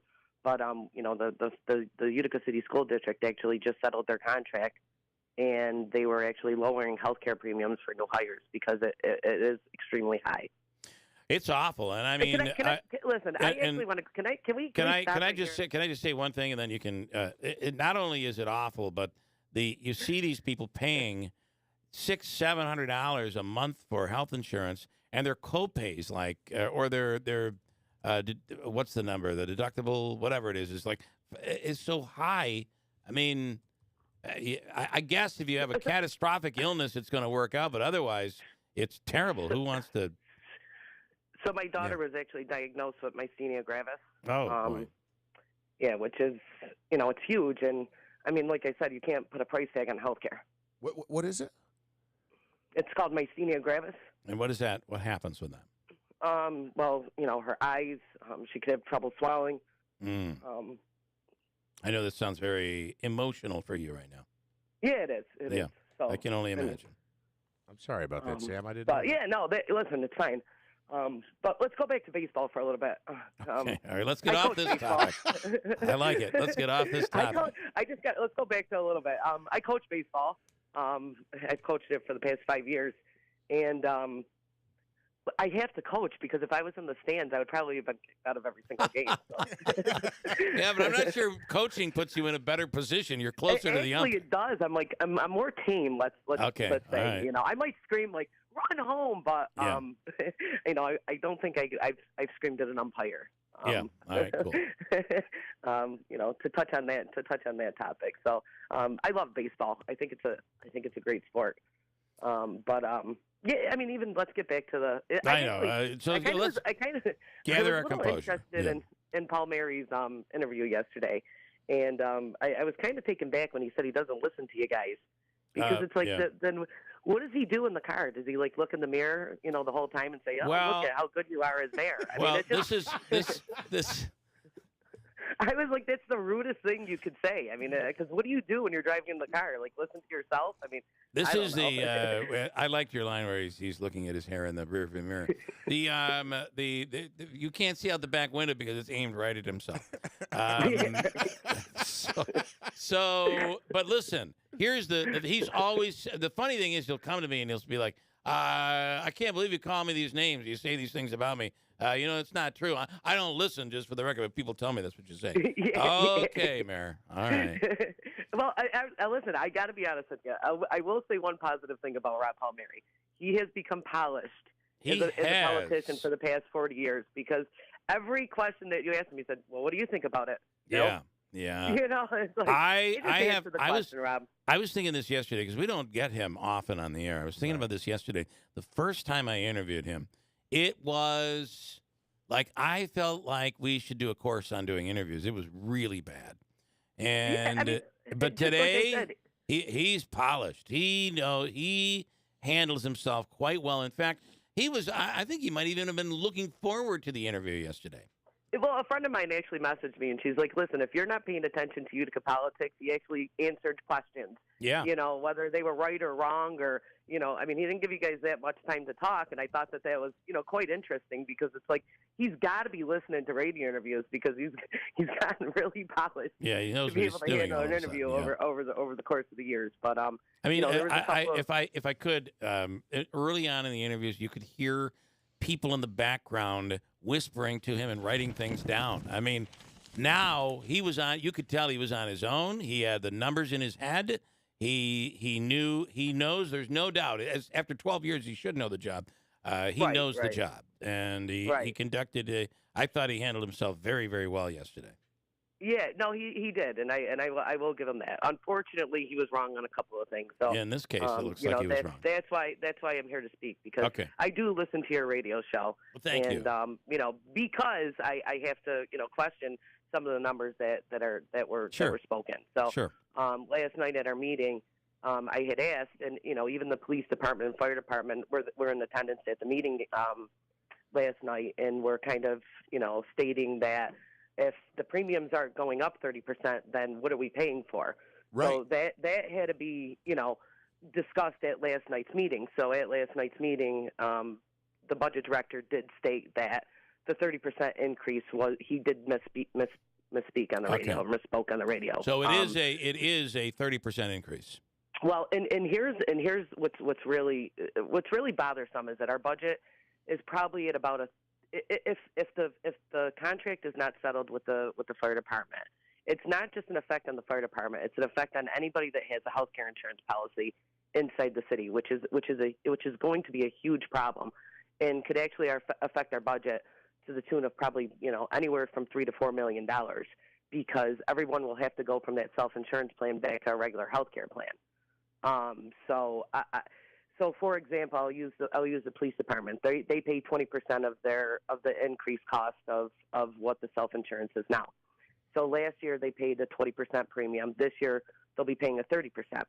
So between last year and this year, their self-insurance costs have increased, and their contribution has increased close to 50%.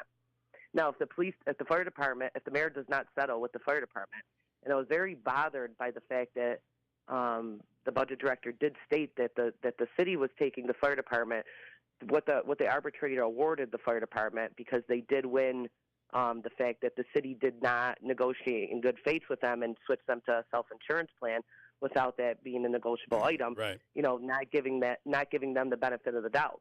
So what happens is they have until December 31st to make a decision on whether or not they'll negotiate a contract with the fire department. Okay. Now, if they don't negotiate, and what the city had said yesterday was that they were taking the fire department, the decision that the arbitrator awarded, to court.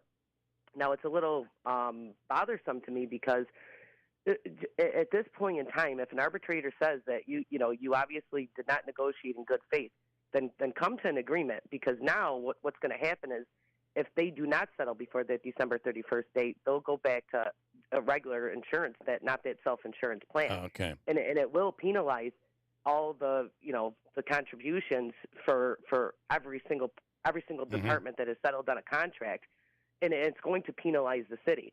So it's going to be terrible for the budget no matter what. So, I mean, that component, and the mayor says, well, it's on the fire department. No, it's not on the fire department. Obviously, if an arbitrator says that the fire department, was awarded the fact that you did not negotiate in good faith, then obviously it's the city's issue now. Right. It's not the fire department's issue. All right.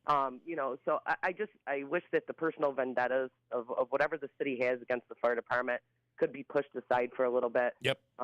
It would only make sense for the entire city. It does. It is interesting. This rivalry between the mayor's office and the fire department goes way back to Mayor Hanna. I mean, that was just craziness.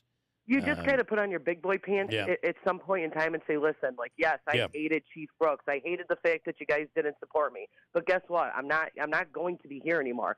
And I don't. He talks about a legacy. The legacy is going to be that he's had a vendetta against the fire department for 12 years.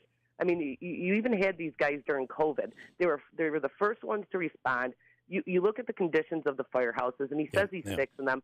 I mean, how could you make an announcement that you're fixing all these other buildings and you're doing all this other work, but yet you still haven't, the firehouse roof still hasn't been fixed? I mean, you can't say that you're doing all these positive things and blame everybody else for why something's not happening. Yep. I mean, a perfect example is look at Jeff Daniels. Yep. I mean, that's a mess. He's getting a lot of backlash from this, and it's not a positive thing that's going on, and it's just and it's going to take, and I have to end it here. It's going to take a long time to get somebody else in there that's willing to take on a facility that size. The investment in equipment, there's no equipment left in there, and right down to tables and chairs and napkins and forks, spoons, and knives. All of that has to be redone. That's going to be a major undertaking. And right now, there's no one. There was someone in mind, it looks like, but no one is interested in that right now. I mean, that's another $60,000 out of our budget that we're budgeted for rental income coming in for the city. Right. I mean, so I'll come on again to discuss the budget, but the budget does not look good, and it's not a 0% tax increase, unfortunately. So we'll to be continued. We'll do this next week. Samantha, thank you so Sam. much. Later on this morning, Hey guys, take care. Thank you, Tom Carcone, who is the union rep for the fire department, will be on the radio. It'll be about 8:30 this morning. We'll speak with Tom. Samantha Testa, thank you. Let's go to Sahid Karsik of the United County Sheriff's Department. Investigator, good morning. It is our Mohawk Valley Crime Stoppers Wanted Person of the Week. Good morning. Good morning, Bill. How are you, sir? Good. What do we have this morning? This morning we have so currently our office is looking for an individual by the name of Cole, middle initial M, last name Fields. He's a white male. He's 23 years of age. He's approximately 5'9", weighs approximately 172 pounds. He has brown hair and hazel eyes. So currently our office holds one active bench warrant violation of probation. Those charges include felony criminal contempt and felony strangulation issued out of Oneida County Court. Wow. And how old is this kid? He's 23. 23. Now you're no longer a kid. You're an adult. So this usually comes after a failure to appear. Is that what we're talking about here? Yeah, so in his situation, he has absconded from probation. He has not, from my understanding, reported to probation. His probation officer hasn't had any contact with him, hasn't been able to reach him, hasn't been able to get him to come in. And I'm also, it's in the story, it's all up on our website at WIBX950.com. You'll see the photo of this 23-year-old, and also was arrested by Ogdensburg police as well, right? Yes, sir. Yeah, that was his initial arrest back in February of 2020. Through the courts, through grand jury, through county court, through a plea of guilty, he essentially was given 5 years of probation. Okay. All right. Full story is up on our website, along with ways that you can report information to police through Crime Stoppers. It's done 100% anonymously. The details are right there. The phone number is there. If you want to download an app or go to the website, you can do all of that directly through the story on our website. You can go there right now at WIBX950.com. Investigator Sahid Karsik, thank you. Thank you, Bill. All right, have a great day and a great weekend. It's just around the corner. Thank you. You do the same. All right, thanks. Let's do our free money question of the day from Hobica. Davey, we're looking right now for caller number what this morning? 7, Bill. 7th caller through the lines. $100 on the line. That's in honor of the Knicks' 7-game winning streak. Good job, Smitty. Straight callers coming in. 7th caller through the line right now at 315-736-0186. I have a doozy of a question that could end up netting you $100 from Hobica right now in WIBX. My doctor told me my blood pressure is borderline. I figured I could worry about it or do something about it. So I took control with Garlic Healthy Blood Pressure Formula. It works safely and naturally to help maintain healthy blood pressure with a custom blend of garlic, vitamins, and minerals. And it's odor-free. I'm taking charge with Garlic Healthy Blood Pressure Formula. These statements have not been evaluated by the FDA. This product is not intended to diagnose, treat, cure, or prevent any disease. The term natural references only the garlic in the product. Use as directed. Finding great candidates to hire can be like, well, trying to find a needle in a haystack. Sure, you can post your job to some job board, but then all you can do is hope the right person comes along, which is why you should try ZipRecruiter for free at ZipRecruiter.com/free. ZipRecruiter doesn't depend on candidates finding you. Its powerful technology identifies people with the right experience and actively invites them to apply to your job. You get qualified candidates fast. So while other companies might deliver a lot of hay, ZipRecruiter finds you what you're looking for. The needle in the haystack. 4 out of 5 employers who post a job on ZipRecruiter get a quality candidate through the site within the first day. ZipRecruiter, the smartest way to hire. And right now, you can try ZipRecruiter for free. That's right, free. Just go to this exclusive web address, ZipRecruiter.com/free. That's ZipRecruiter.com/free. ZipRecruiter.com/free. The 12th annual Notre Dame raffle is underway, and this year's first prize is bigger than ever, $100,000. That's right, $100,000. An additional $30,000 in cash and door prizes. Limited tickets available. Tickets are $100. The drawing going to be held live at Notre Dame Junior Senior High on Sunday, April 23rd. Purchase tickets at Notre Dame High School select Utica Comets and Utica FC games. Visit NotreDameUtica.org or call 315-724-5118. Do you have over $10,000 in credit card debt? The stress from excessive credit card debt can ruin your life. Collection calls, sleepless nights, If you're feeling the financial impact with unprecedented economic challenges, DebtBlue is here for you. DebtBlue uses secret programs that most credit card companies won't tell you about. They'll help you consolidate or settle your debts for a fraction of what you owe. With DebtBlue's Success Guarantee, you pay nothing unless your debt is reduced or completely resolved. There's no risk. The more you owe, the more DebtBlue can save you. See how easy it is to get started with free information. Let DebtBlue show you how 10 minutes could save you thousands. Call now, 800-211-5779. That's 800-211-5779. I'm just living sky high right now. I'm very thankful for it, and the team at DebtBlue are phenomenal. They're able to work with you. They're great. Call for your free debt resolution information now, 800-211-5779. That's 800-211-5779. It can be dangerously easy to steal your identity during tax season because so much sensitive info is all together. Before we start the annual meeting of Sean's personal info, has anyone seen Social Security number? Not me. Nope. Nuh-uh. Oh, no. He's been stolen. LifeLock by Norton makes it easy to help protect yourself. If you become a victim, we'll work to fix it. No one can monitor all transactions, but you can save up to 25% off your first year with promo code NEWS at LifeLock.com. Identity theft protection starts here. WIBX 950 and 106.9 FM. This is Keeler. It's 7:49 on Thursday morning. We're looking at a big storm, so they say, tomorrow night. Will we get more ice and sleet and freezing rain than snow? I don't know. Right now they're calling for 8 to 12 inches of snow. We'll see what happens. The official coffee of the Keeler in the Morning radio program is Daylight Donuts in New Hartford. The most delicious lattes. They have over 14 flavors of lattes ready for you on your drive-thru, or you can go inside as well. Try the pistachio latte or the almond joy latte, two that I think are just amazing. They'll blow your mind.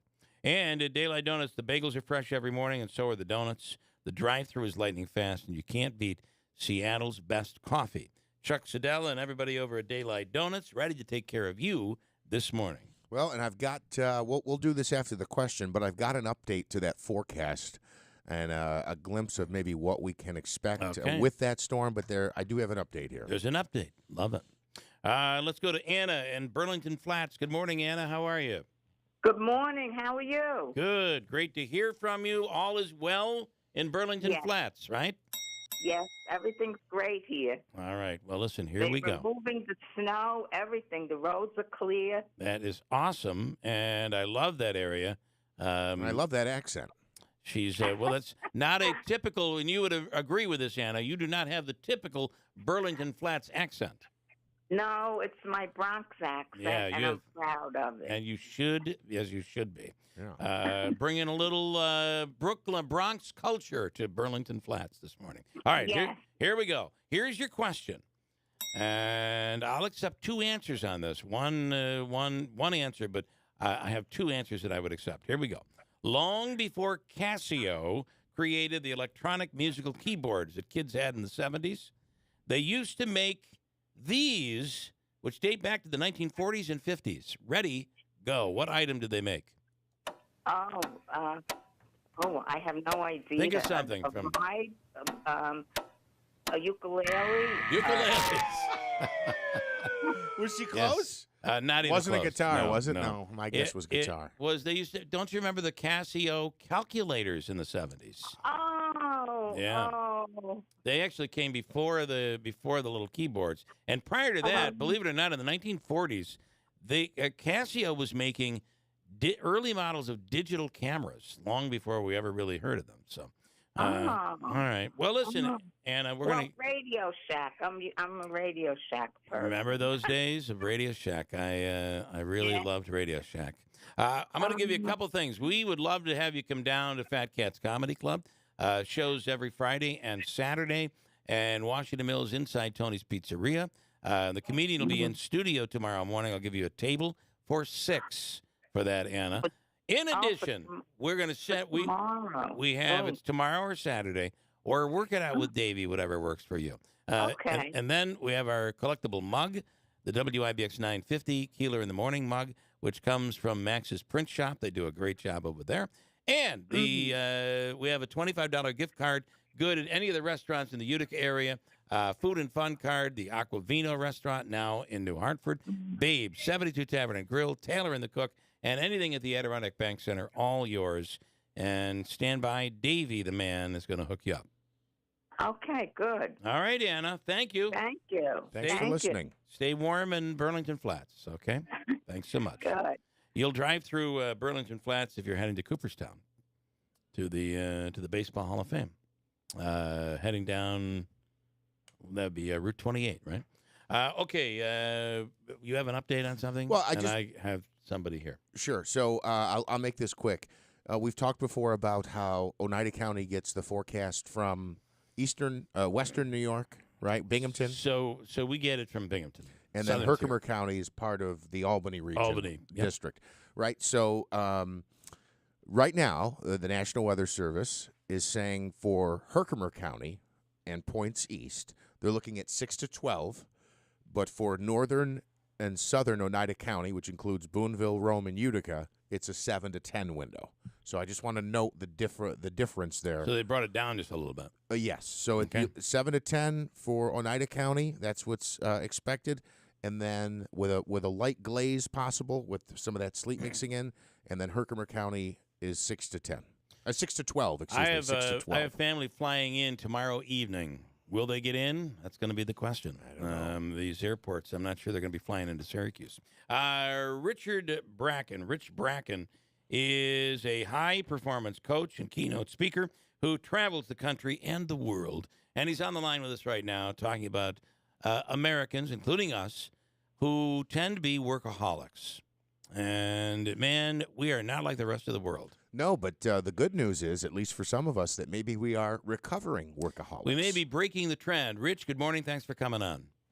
Good morning, gentlemen. You called me Richard Bracken. I thought it was my parents. I was in trouble. So my apologies. I had a little bit of a panic attack there. My apologies. Yeah. I'm happy to talk about this topic. It's a real one that's near and dear to my heart. So are we, listen, especially in the Northeast, holy cow, people, all they do is work. I'm sure around the rest of the country we do. But when we're compared to other parts of the world, man, our world moves pretty quickly. But are we breaking from that? So yes, we are one of the second. We are the second highest working country in the world. But what we have seen over this last several years, and this is everybody from frontline workers to top level executives, is that people are now investing more in their self and their health and their personal success and happiness than ever before. And so that break from workaholism is happening in real time. And what we're finding is that more and more companies and people are working smarter and not harder. They're becoming more efficient with their time, and they're doing better at work because they're investing in their personal time either during the day in small pockets or after work or before work by investing in their personal health, by exercising, spending more time, investing in their mentality. That is really key to that success. It's like the old saying goes, you can't pour from an empty cup. And so people are finding ways to fill that up so that they could be better at work. Is this one of the few good things that maybe came out of COVID, that we worked from home more, we cared more about ourselves, we were kind of forced to, so we're not all in on the 60-hour work week. We're trying to keep it closer to 40. Absolutely. Yeah. So, and then that I had said that the other day, the silver lining of the pandemic was that we did find that we had to take better care of ourselves and that we had to be more graceful with other people too. It's not just us taking care of us, it's us taking care of everybody around us. And so I found that, when working with companies or executives, I've been getting more and more calls to talk about things like mental health, emotional intelligence, because people are finding that those investments in self are providing better revenue growth, more efficient work during the time that people are working. Even with different work models, remote models, hybrid models, in-office models, workers are happier and more satisfied now. And employers and managers and leaders are getting better results from their companies and from their teams because of this new investment, this break from workaholism and this investment in their own self-care and mental health. Boy, that is you're hearing talk about 4-day work week, the ability to work from home if it's convenient, if you have an issue. I know there's still some pushback post-COVID, but I do think that, a happy worker is probably a more productive worker. Absolutely. And we've seen that quite a bit, too. I've talked with more and more companies that are implementing unlimited PTO policies with some trepidation. You know, they're afraid that, well, if we give them unlimited PTO, they're just going to disappear. We'll never see them again. That's not actually true. They're seeing that company or individuals are still taking PTO, but they're investing it more into self-care, but they're actually not taking it as much as they thought they would. But they're still dipping into that allotment because they have the ability to go to their kids' soccer game, or they can go take an hour-long walk, or they can take a day off to go get things done. And that 4-day work week out of Europe, there's tons of research results right now of how it's actually made companies more profitable, employees happier. You know, those results you can't argue with. Right. So, you know, if you're a leader or a business owner and you want a happier, healthier, more successful company, these are things you need to consider. Let me give you a for instance, though, because I wanted to hone in on this 4-day work week. I think to some extent, and maybe I'm completely wrong, I want your thoughts. Some people think, look, I'm on a 4-day work week. I have an advantage over other companies, and I want to keep that privilege, that benefit of the 4-day work week. So they are committed for those 4 days. But I just wonder if it became the norm, there would be this fallback of, well, everybody does a 4-day work week. It's normal now. So then you get less contribution, less focus from your workers. Productivity. Thank you. Any thoughts on that? Yeah, I think I would say that you're finding that these organizations that are going to a 4-day work week or shorter work days are finding more efficiency. They're, you know, and again, it's the smarter, not harder, and doing things the right way. So if you think about in situations where you say, okay, I've got 45 minutes to get this done, you're more likely to be focused on the quality of the work that you're doing and just getting it knocked out. Right, when we have longer work days or longer work weeks, we tend to fill that time. You know, there are trillions of dollars lost on work days or work hours that are just wasted because people are, you know, they're tired. Exactly. Yeah. Rich, we appreciate it, and I got to go to work. I'm sorry. Top of the hour. Thank you so much. You guys are working hard, and I appreciate it. All right, thanks. WIBX Utica Rome. Happened in months. I'm Dave Anthony, Fox News. A U.S. and Russia meeting didn't last long. We're told Secretary of State Antony Blinken and Russian Foreign Minister Sergei Lavrov talked for 10 minutes on the sidelines of the G20 meeting in India. A senior U.S. official saying Secretary Blinken made 3 points: that the U.S. would support Ukraine as long as it takes, that Russia should get back on board with the New START nuclear treaty, and that Moscow should release the detained American Paul Whelan. Fox's Jonathan Savage. There'll be another town meeting in East Palestine, Ohio today. The Norfolk Southern will attend. The railroad was criticized for skipping the one last month right after the toxic train disaster. Residents continue to worry about contamination and their long-term health. I have not had my children in the town of East Palestine since the train derailed. I do not believe that those waters are safe, none whatsoever. Governor Mike DeWine was there again yesterday, just told Fox air and water is safe. We have, for the immediate help, health clinic that we have set up that anybody can go to, whether they have insurance, don't have insurance, whether they have a primary care doctor or not. In Greece, angry protests over rail safety disrupted service as rescuers search for more bodies in the burnt wreckage of a passenger and freight train that crashed head-on, killing at least 43 people. A New Jersey state trooper is stable after being shot in the leg early this morning. In Patterson, police chased one suspect down, still looking for others. The day after a police officer was murdered in Chicago, Superintendent David Brown says he was young and had a bright future. And this is something that no family should have to face. It happened as the officer was chasing a suspect. He was also shot, the suspect now in critical condition. The sky lit up orange after midnight at Cape Canaveral in Florida. Engines full power and liftoff. SpaceX launched a Crew 4 to the International Space Station days after scrubbing a launch over ignition problems. America's listening to Fox News. You know, people ask me all the time, Hannity, what kind of gun should I get? My answer is always the same. I tell them, you got to check out my good friends at Henry Repeating Arms. Let me tell you why. They have over 200 models to choose from in both rimfire and centerfire calibers. They have their brand new 9mm semi-automatic carbine called the Henry Homesteader. By the way, one of my personal favorites. Now, it's ideal for home, property, business protection. And you can check it out by going to their website, henryusa.com. While you're there, you get a free catalog, free decals, and a list of dealers where you live.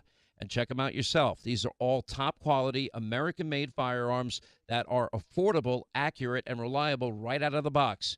And when you buy a Henry, it'll be backed by their lifetime satisfaction guarantee.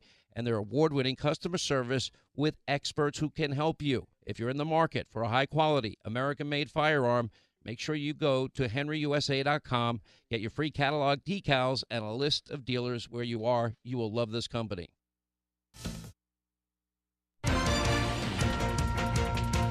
Still dealing with mostly cloudy skies. We are at 33 degrees. WIBX News Time is 8:03. This news update is brought to you by My Carl's. You know, tax time is the best time for record-breaking savings at My Carl's. Thousands of items all in stock. Easy, no credit needed financing, only at My Carl's Furniture in the New Hartford Shopping Center and now open in Destiny, USA. Looking at the possibility of a big snow dump on the region coming up Friday night. We do have some advisories in place. A winter storm watch is in effect from 6 p.m. tomorrow until 1 in the afternoon now on Saturday. A closer look at that forecast is coming up in just a few minutes. In the city of Utica, a man who was living in Utica after coming back to the United States after being deported now faces up to 20 years behind bars. That's according to the U.S. Attorney's Office, who says Jose Campuzano is a citizen of the Dominican Republic and was deported from the U.S. back in 2009. At some point afterward, prosecutors say he illegally re-entered the country and was living in Utica. And while living in the city, Campuzano was arrested and has admitted to selling cocaine on at least a half dozen occasions. He's due to be sentenced soon. He faces a maximum of 20 years behind bars and a fine of up to $1 million, along with several years of post-release supervision. The New Hartford School District adopting a strategic plan that outlines the district's goals for the next 5 years. That newly adopted roadmap is designed to serve as a guide for the Board of Education as they work to align with the priorities identified by stakeholders. They include academics, communication and collaboration, facilities, and school environment connections. Each of those priority areas contain initiatives giving a framework to keep the district focused on the goals. More on that story on our website at WIBX950.com. An investigation underway after two men were found at an apartment building in Syracuse. Crews responded to Brighton Towers yesterday, and a hazmat team had to be called in because first responders were exposed to an unknown substance. Several people wound up receiving treatment at a nearby hospital for an apparent drug exposure. They are all expected to be okay. The names of the men who died have not yet been released. A former custodian at Farnsworth Middle School in Guilderland has been sentenced for committing a disturbing crime. A judge ordering Raekwon Dyson to spend the next 7 years in prison after he admitted to raping a 14-year-old girl. Prosecutors say the victim was a student at the school and that Dyson went to her home to commit that act. Once he's released from custody, he will be on probation for the next 10 years. The TSA, Transportation Security Administration, continuing to push to boost staffing levels at Albany International Airport. The agency says they are still full and part-time positions available for anyone interested in becoming a TSA officer. Recruitment tables will be set up inside the airport terminal for the next few days. And for parts of the month of March, a list of available jobs available online at jobs.tsa.gov. Your WIBX Weather Center forecast has a winter storm watch in effect from Friday night through part of the day on Saturday. We'll get more into that in a second. Today, a chance of rain showers and sleet still possible this morning. Then rain showers this afternoon. Today's high 36 degrees. Tonight, mostly cloudy skies with a low of 17. Friday, a chance of snow early in the day, otherwise mostly cloudy and a high of 36. And then that storm is expected to move in, bringing anywhere from 6 to 12 inches of snow to the region. And again, it depends on the area, and I guess maybe which office sends the forecast, because I have another update. I have this update from Richard. You want to hear Richard's? He said, my update, what I'm seeing is even worse.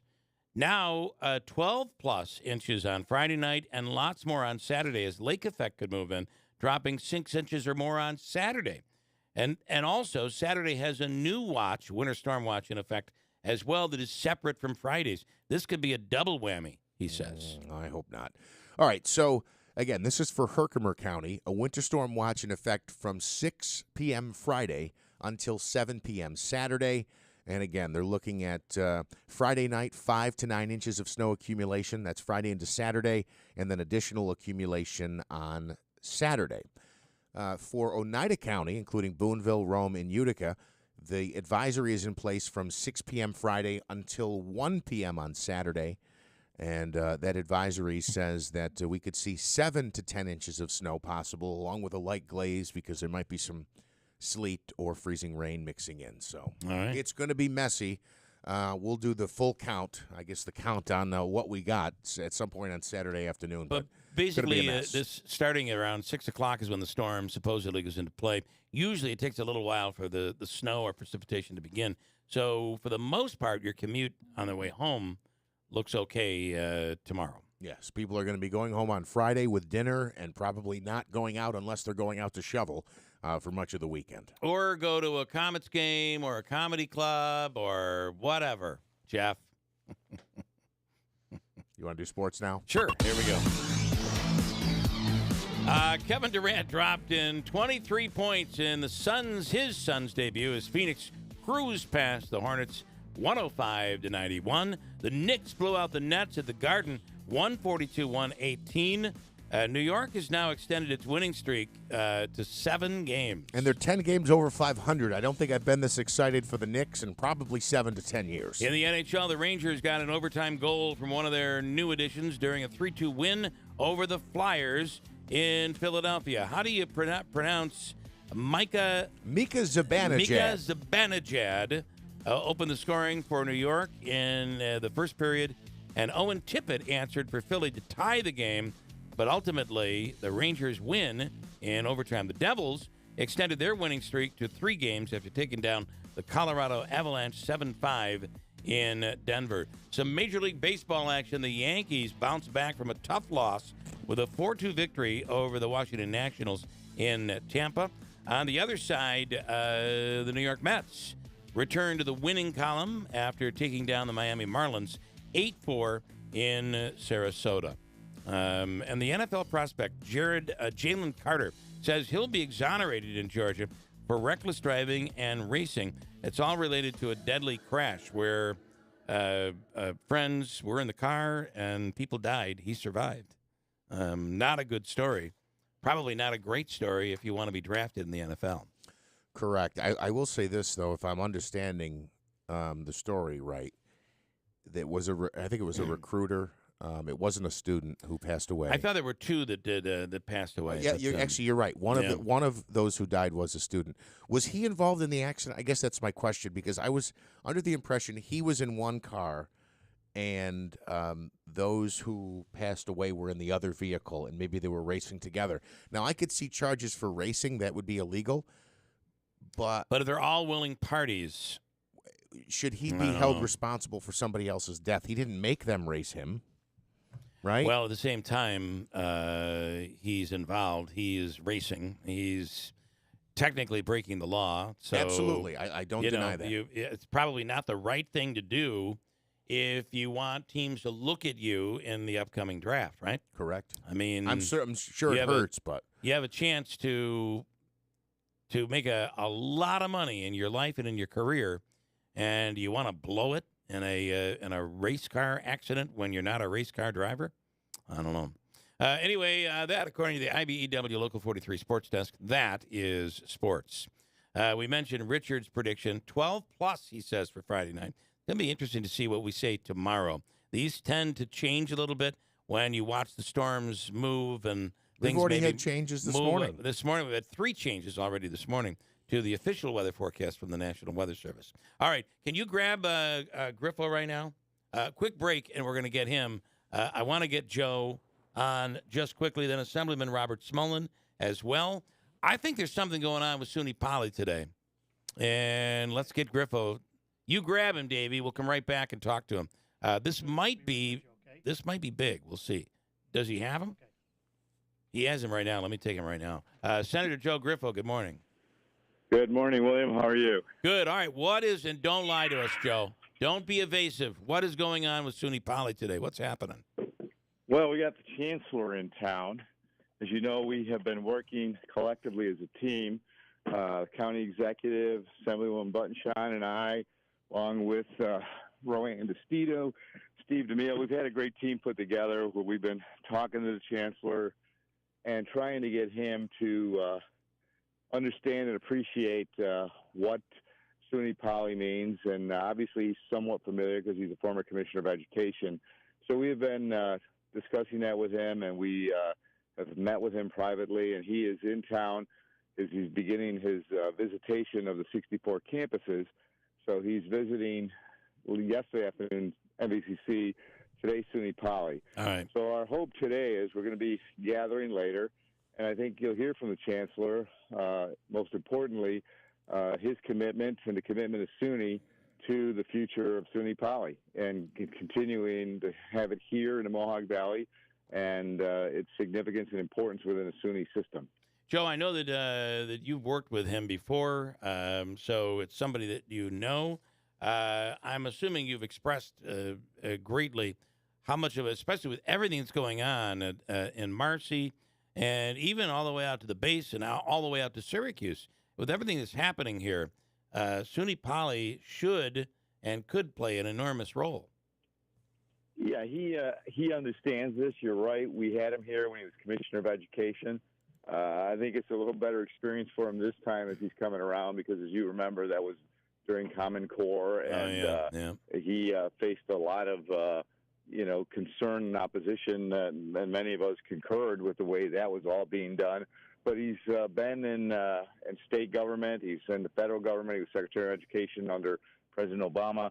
So I think he has a more of a familiarization not only of the state but of our community too. And we had the Higher Ed Committee meeting in Albany on Monday, where we were able to talk to him and the State Education Commissioner about a number of issues that are facing our higher education system in the state of New York. So, and I sit as the ranker of the Higher Education Committee, so it was an opportunity to really have a more thorough discussion relative to the budget. And I think he concurs with that, too, understanding the importance and significance of investing in the SUNY system operationally from a capital perspective. There are a lot of challenges. Many of these campuses are currently facing significant enrollment issues, declining enrollment, as well as many other problems that are taking place across higher education in our nation. Yeah. But I think the commitment we want is that they will continue to provide the resources here, that there's going to be a long-term future for SUNY Poly so people know what to expect from a faculty, a student perspective, a community perspective, but also across the SUNY system. That was a question I asked both he and Chancellor CUNY on the panel on Monday at the hearing that we wanted. It was the question basically, do you anticipate or contemplate any closures or consolidations within either your systems? And both chancellors indicated no. Okay. Well, let's say, so you expect at least some communication coming this afternoon. And will there be a chance for the media to ask questions today?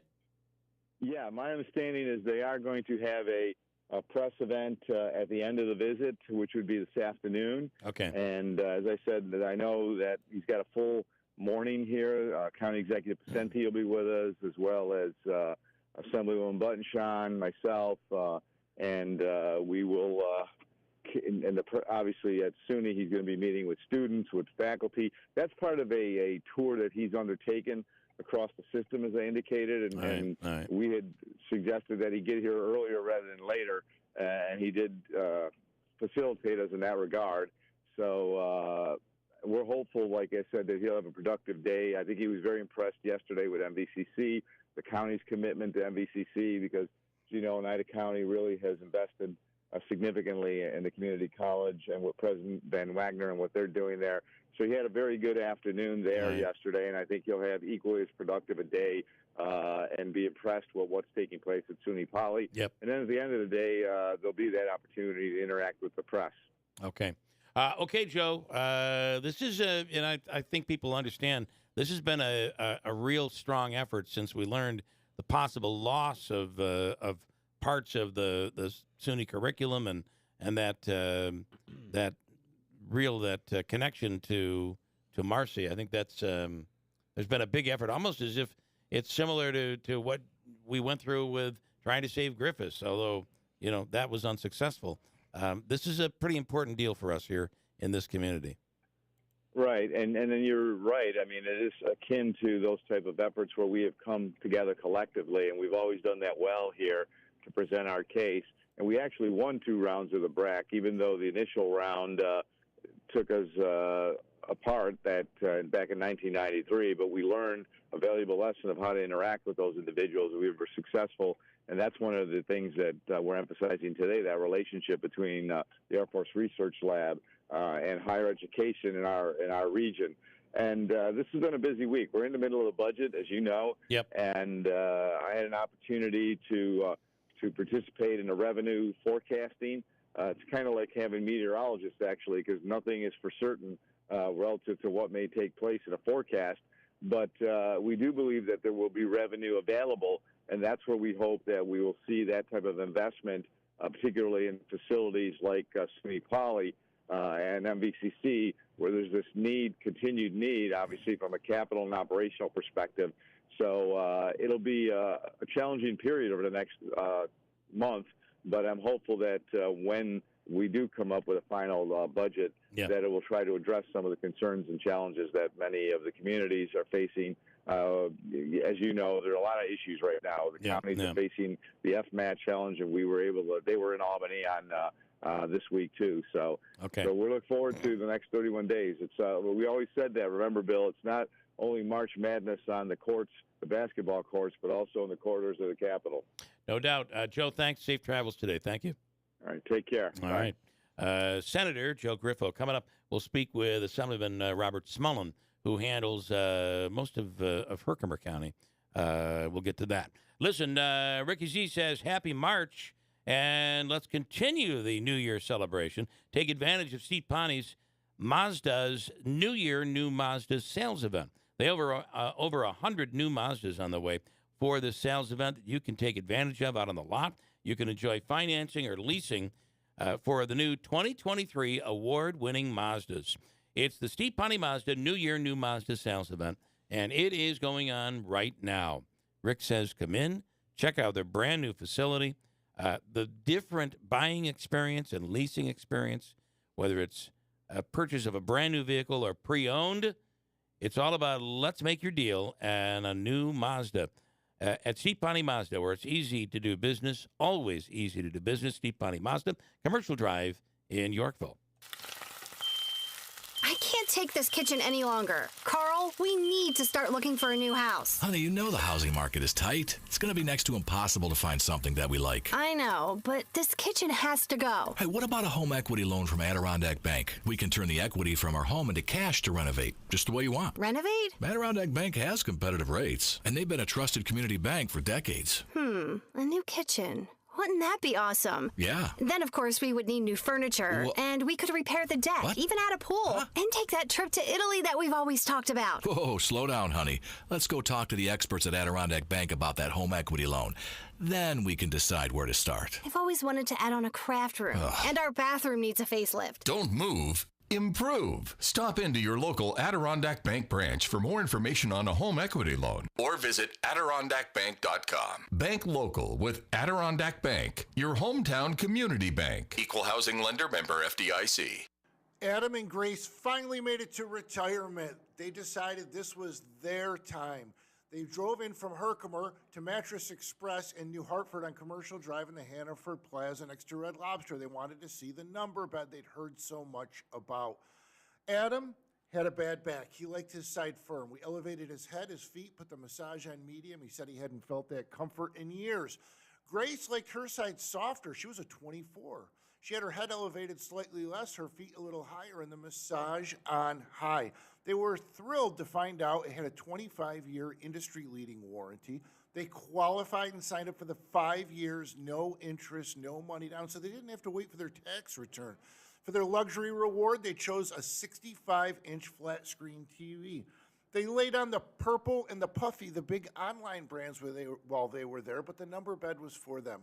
Call 1-800-NEW-BEDS or go to mattressexpressny.com or visit any store. You wash your hands, you brush your teeth, but how do you clean your nose? With Navage. Navage uses powered suction to pull saline in one nostril, around the back of the nose, and out the other nostril, flushing out allergens, mucus, and germs. And it's why cleaning your nose, the body's air filter, is the next evolution in daily personal hygiene. Navage helps you breathe better, sleep deeper, and snore less, but the biggest payoff is improved health. At Walmart, Walgreens, CVS, Rite Aid, Target, and online. Navage, N-A-V-A-G-E. Clean nose, healthy life.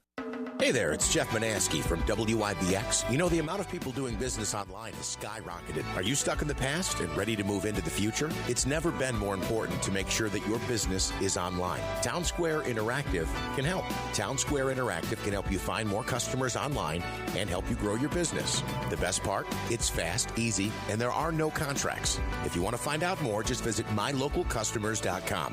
That's mylocalcustomers.com.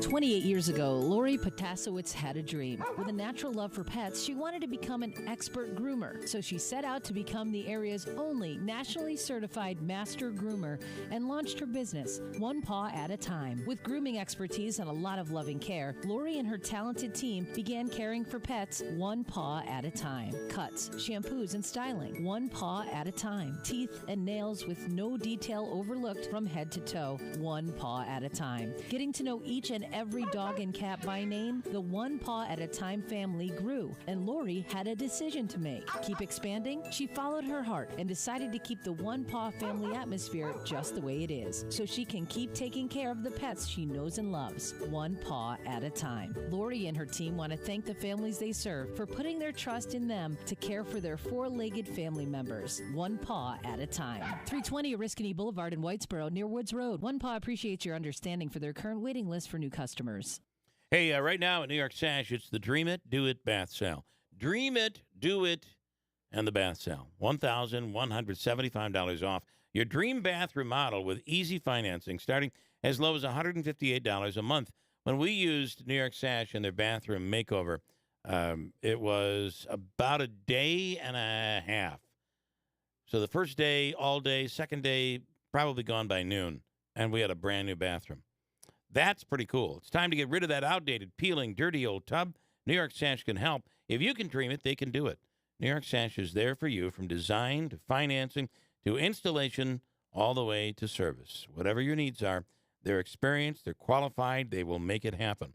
Take advantage of the New York Sash Dream It, Do It bath sale. And it's going on right now. Get $1,175 off the bathroom of your dreams and affordable financing to go with it, starting at $158 a month.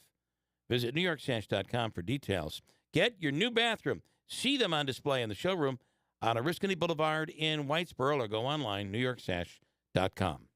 Inflation is nothing more than legalized theft, because with every new round of money printing, the value of your 401k or IRA is decreased through the dilution of the money supply. Hi, I'm Dr. Ron Paul, and while you can, I highly recommend you consider physical gold for your retirement account. Why?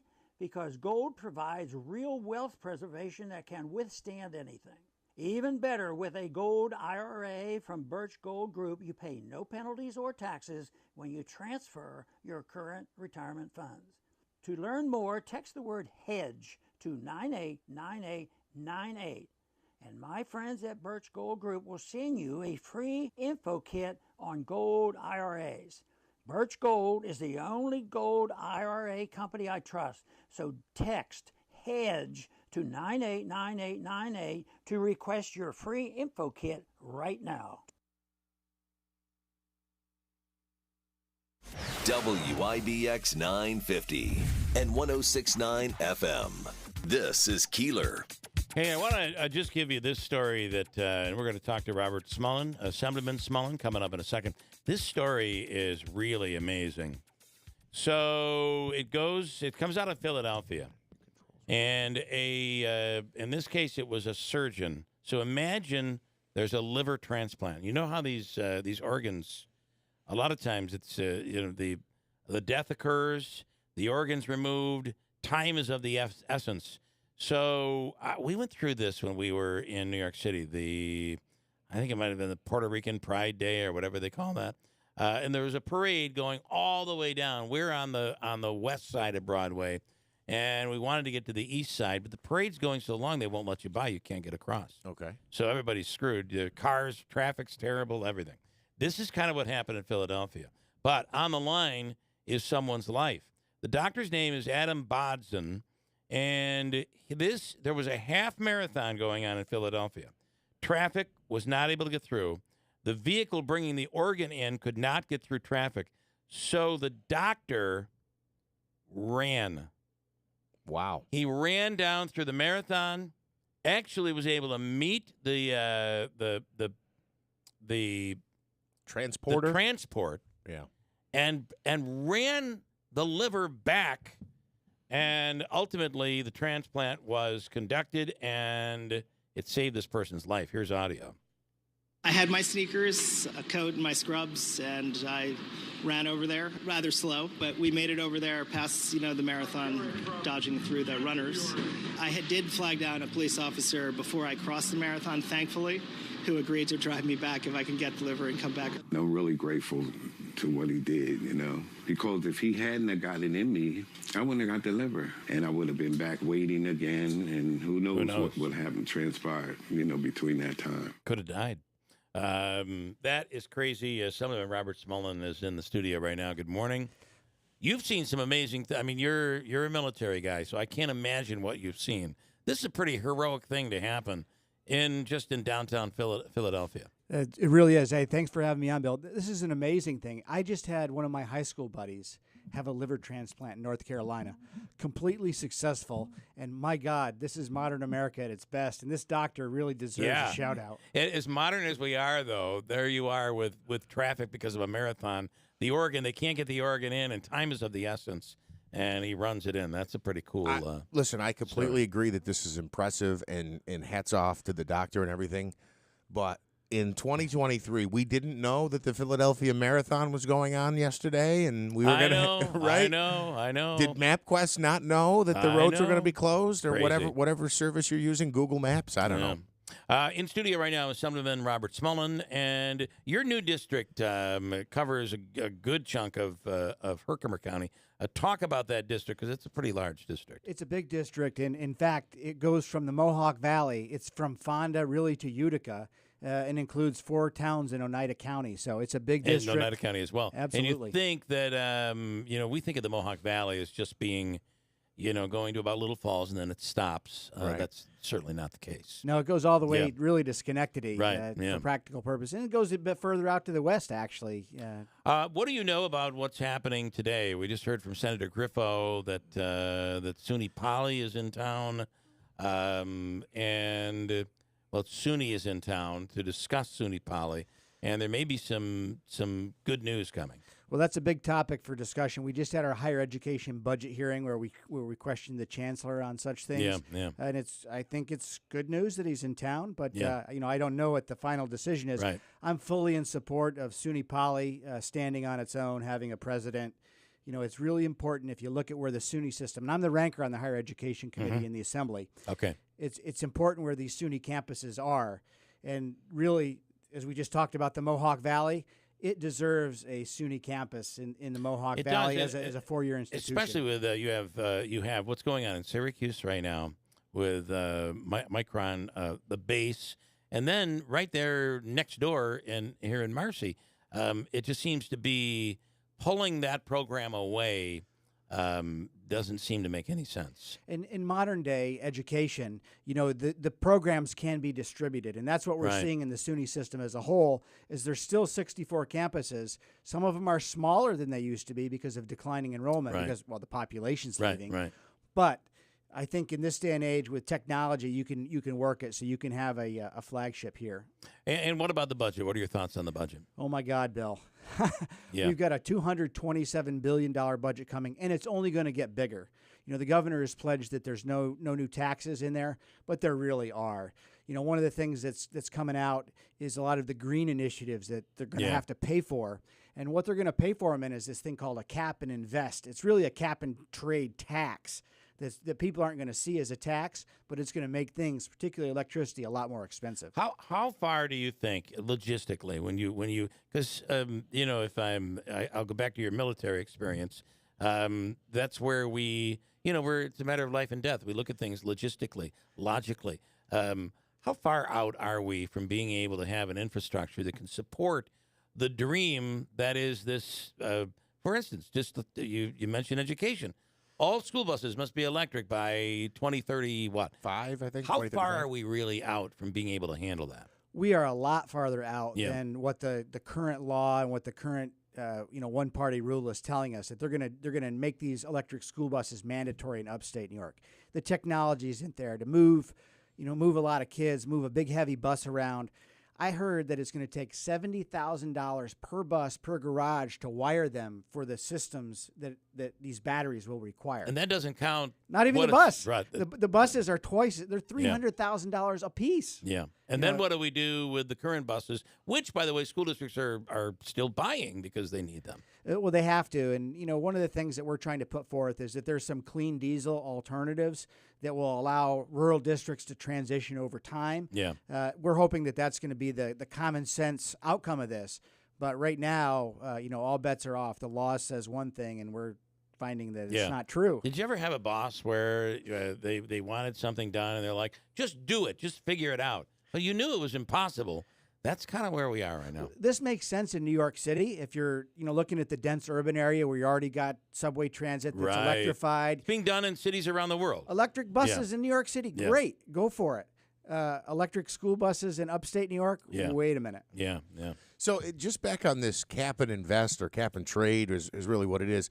You say it's not a new tax. I don't know about this, but it sounds to me like they would put penalties on the utility provider, which ultimately they don't eat that. They just pass it on to the consumer, right? And to all businesses. So a business, if you're in an energy-intensive industry, say you're Alcoa and you have or Micron aluminum plant up in Ogdensburg, or you got a Micron thing coming, you're going to have to pay for your energy. Right. And the reason these carbon offsets is because it's a tax by another name. Right. Okay. Yeah. I mean, what was the number? It was some very large number, and I don't want to try to guess at it, that they said they were going to use per month, per year, per day, whatever it was. And again, the question becomes, okay, now it's great. It's great news for the state to have this company in investing all the money they're investing and all the jobs that go along with it. But then if you're completely on an electrical grid that uses some wind and some sun, right? Is there enough for everybody else to heat your house and everything else based on what businesses are consuming? Syracuse papers just did a story, and they may have referenced another study, but talking about with all of Micron alone. I mean, they're talking about many, many jobs and a major draw. With that company alone, we do not have the infrastructure right now. We're not going. And while it's coming, I think we can all agree it's coming, right? Yeah. The electric world is we're going to go electric. It does seem to be coming, but we have to have the ability to do it before we do it. I think we got to be smart about it. We're making upgrades to the grid right now. But what people don't realize is that upstate New York is already almost 100% renewable energy, whether it's wind, solar, but most importantly, hydropower. Right. And we also have the nuclear plants in Oswego. So we're on a carbon-free path already. But what they want to do is they want to take that energy, and they closed Indian Point that supported New York City, and they've got natural gas peaker plants down there. Actually, New York City is the one that's the most dirty in terms of fossil fuel usage. Right. It's not upstate. We have the ability to do it. But they're also taking energy from Canada, from Hydropower Quebec. They're running a $3 billion line from Canada to New York City to take that hydro energy and provide it to the city. So we're not there yet, but we're already advancing technology that's not not ready. I have to say, though, too, when you look to Europe, they're far more advanced when it comes to nuclear power than we are. They've taken advantage of that and developed that far more than we have. The Germans walked away from it, but the French doubled down on it. Yeah. And I think the Germans are regretting it a little bit now because they're getting natural gas from Russia, from Putin. Right. They don't like that. And by the way, your world now is New York State. Your assessment of where we are in the world right now, and this is taking you away from your assembly seat, but Certainly. You know, we have to be strong in our national defense. You're seeing it in Ukraine. You're seeing the Chinese and the Iranians. You agree that we must make sure Ukraine does not fall? Do you agree with that? We must ensure that Ukraine does not fall to the Russians. How we do it, we have to be very careful. But you see the Chinese coming in. You see the Iranians coming in with drones. This is the harbinger of how warfare may be in the rest of the 21st century. We have to be very, very strong, but we also have to be very savvy about how we do it. Right. It's almost as if we're in the midst of a world war, even though we're not. A modern-day world war. We're in a competition with China now. Make no mistake. Yeah. Very interesting. All right. I wanted to get into, as we're going through the budget, and it seems like the way Albany gets things done today is you throw policy into the budget, right? Marianne Buttonshawn's talking about it all the time. We have to remove policy from the budget. That's probably not, well, it's not going to happen, certainly not this time around. We have a real problem with crime. We have a real problem with bail reform and our prisons and jails. The corrections officers are being put in danger every single day. Are we going to see some reform coming out of a reversal of some of the reform or a correction of some of that? I do hope so. And there needs to be something, particularly judicial discretion, where a judge has the ability to keep someone that needs to be held for a little while, maybe to get them help in some sort of substance abuse program. But what's happened is that the people on the other side are digging in, the progressives from New York City. And even a liberal Democrat like David Soares, the Albany County District Attorney, he's been president of the District Attorneys Association. He's out there saying, look, however you slice it, crime is up in New York State. Right. And we need to put a lid on that so people can feel safe and secure in their homes. And I think that's where the compromise will eventually come, is that we'll get these most egregious parts of the criminal justice reforms, whether it's a little bit of raise the age, a little bit of bail reform, a little bit of these criminal justice, soft on crime policies. We'll dial those back so we don't slip over the edge into chaos into places like New York City. Ultimately, you have due process. There's the Constitution. We're protected by the Constitution. And I do think that at times, at a certain point, we were probably using the bail system the wrong way. But by giving judicial discretion, giving judges, so if someone is in need of, as you say, just a bit of time to recover or to get some help, that's not in violation of our constitutional rights. Is it better to go that way than bring the bail system back to what it was? Give judges the opportunity to say this person needs to be held. Well, what we can do is our criminal justice system should complement our mental health and our substance abuse system, which is if people are having trouble with an issue like substance abuse, whether it's alcohol or drugs, or whether they got a mental health issue that's been untreated, this pandemic erupted all sorts of things in people's lives. We need to be able to get them the help to do that, as opposed to saying, well, we're a little bit hesitant to do something because it might violate their constitutional rights. Right. We need to do that in consonance with their constitutional rights to get them the program that would help them and make their lives better. That's the whole point. I think we want to be careful about, when you look to the 50s and even the 1960s, think about what women went through. So if you were a woman that wanted out of a marriage, all of a sudden you were insane. You were in hysterics. So we put you in a mental institution. We certainly don't want to go back there. But today, especially with the drug problem, we have serious problems, and we're just throwing these people to the street. And with no help in many cases. You mentioned one scenario there. Another clean one needles, though. We give them clean needles before we send them that's out. another issue of how we're incentivizing people to do what. But back in the day when there was a draft, people could say, well, the judge could say, son, you can either go to the Army or you can go to jail. Well, the military doesn't want people like that right now. That's long gone. That's old think. It's really not. Not our future in New York. What is your take on as long as we talk about the military just a bit, what is your take on and I hear it from people critical of the armed forces, that it's become woke, the word woke, which I find is a very interesting word. If you really dig into it, what does it really mean? But we can get into that at another time. But are the armed forces going in the wrong direction, or are we correcting problems? And do you really care what the person is? If you're in a foxhole and there are people shooting at you, do you care who's next to you? or how they identify themselves? You care who's next to you and that you want them to be the best trained person that they can possibly be to do the hard, dirty job that their nation needs them to do. And probably pretty accurate when it comes to shooting that gun. And it doesn't matter if it's a man or a woman, straight, gay. That does not matter. Yeah. What matters is that they have the skills to keep themselves and their teammates alive in a combat situation. Right. And as long as we maintain good, high standards for everything, the social engineering aspects of the military, and don't forget, the military is the #1 institution of national unity. Think about it. People come from all over the United States. They work together for a common goal. They fulfill a common mission that the country needs them to do, to provide for the common defense. It's pretty straightforward. They take an oath to the Constitution, not to the president or to the service that they're in, actually. So we need to make sure that we don't let woke water down what our military is capable to do. It shouldn't be treated the same way colleges are treated. Like, we're not going to take you even though you're qualified because we need to take we're low in this quota. We got to. At the end of the day, we should take the most qualified. It just shouldn't matter how they identify as long as they're qualified, right? Absolutely. But the problem is, are we making the mistake of saying we're not taking this qualified person because we must get this quota up? Is that happening? I don't know. I've been out of the Marine Corps for 7 years now, but what I'm hearing is that they're overemphasizing social engineering things to the extent that they're not concentrating on their tasks of learning warfighting tasks. Right. And that's dangerous. That's a problem. Anything else you want to be talking about before we let you go here? Well, I really appreciate to be on. There's so much going on in Albany, and what people really need to listen to in the background, which you don't hear a lot about, is this full electrification of the economy. It's going to transform our economy, and technology changes.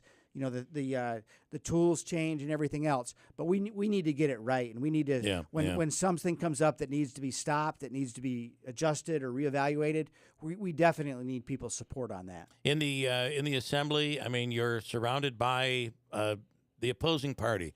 Can you get stuff done? Are people working together in the assembly today? We absolutely can get stuff done. We represent 1/3 of New Yorkers. It's almost 6 million people. If we were a state of our own, we would have upstate New York as a whole. Sort of thing. Right. So, the divide really is between the dense urban area, New York City, and upstate. The balance of population is it's down in Westchester County. Right. Half the people live upstate, half the people live in the city area. So we work with them, and we know how the process works, and we're on the job. All right, Assemblyman, thank you for the time. We appreciate it. Yep, thanks for having me on, Bill. Assemblyman Robert Smullen will break 8:45 at WIBX. Every day at NBT Bank, we focus our business around all the ways we can help yours. We're large enough to offer leading business and digital solutions, but local enough to ensure personalized one-on-one service. So turn to NBT Bank for a full range of business solutions, like capital and treasury management services, even fraud protection, and see how NBT Bank is just the right size to help you do big things. Visit nbtbank.com to learn more and start a conversation. Equal housing lender, member FDIC. Paid for by Altimetry Research. Despite Joe Biden's age, raging inflation, and his dismal 45% approval level, one Pentagon consultant believes Biden could become one of the most powerful presidents in history. How is this all possible? Well, it's almost entirely because of a surprising July 25th twist that hardly anyone's talking about right now. A powerful new economic force is quietly building behind Joe Biden, and Biden can harness this force's inevitable wave, carrying him to a landslide re-election win. The good news is, this powerful new force can help you make a lot of money, even in a bear market. The bad news is, this July 25th twist is also likely to make Biden and the progressives more powerful than ever, meaning much bigger government, and it's going to be harder than ever to hold on to any money you make. After being asked to speak at the Pentagon recently in Washington, D.C., this insider put together an analysis of this situation, which details everything you need to know. You can access his full brand new analysis free of charge by visiting BidenElection100.com. BidenElection100.com. Edwards.com. You have cancer. 3 words you wish you could unhear. But just because a cancer diagnosis may be a shock to your system doesn't mean cancer surgery has to be. Now, there's Edge Radiosurgery. It breaks down tumors in less than an hour per treatment. No knife, no hospital stay. Faster treatments, lower risk. Edge Radiosurgery, now at AMP of New York. Learn more at ampofny.com/edge. You may experience side effects which may be severe. Ask your doctor if Edge Radiosurgery, Associated Medical Professionals of New York, is right for you. Today on Hey Culligan, smooth skin and soft hair comes from where? Here's Mike. Hey Culligan, I've tried every conditioner, lotion, and body wash known to man, and my skin still feels like sandpaper. It could be your water, Mike. Oh, that's harsh. More like hard water. Are you interested in smart, high-efficiency water softeners from Culligan Water? Huh? Want baby smooth skin and soft, luxurious hair? Yeah, can you hurry? I have a date tonight. We're already on the way, Mike. Let us help you out with the free in-home water test from a local Culligan water expert at Culligan.com. Home and Hospital Medical Supply in the New Hartford Shopping Center proudly carries a wide selection of home medical equipment. Lift chairs to buy or rent, canes, crutches, walkers, powered scooters, braces, foot care products, and so much more. And if for some reason they don't carry the product you need, they'll custom order it at no extra charge. Mary and her experienced team are there to assist you Monday through Friday, 9 to 5, or call them 315-724-6767 and online at HNHMedicalNY.com. Home and Hospital Medical Supplies, we make life easier. It can be dangerously easy to steal your identity during tax season because so much sensitive info is all together. Before we start the annual meeting of Sean's personal info, has anyone seen Social Security number? Not me. Nope. Nuh-uh. Oh no, he's been stolen. LifeLock by Norton makes it easy to help protect yourself. If you become a victim, we'll work to fix it. No one can monitor all transactions, but you can save up to 25% off your first year with promo code NEWS at LifeLock.com. Identity theft protection starts here. River Hills Properties in Barneveld, in Little Falls, and Utica. We're up for the Jimmy Fallon Show, Bill and Robin Monjo. They started a real estate agency that offers more services. And as they chatted with Jimmy Fallon, who's on noon till 3 every day here, a bond was created. And all of a sudden, before you know it, Jimmy is doing commercials for River Hills. I'll give you a little tease of what the commercials will sound like. Check this out.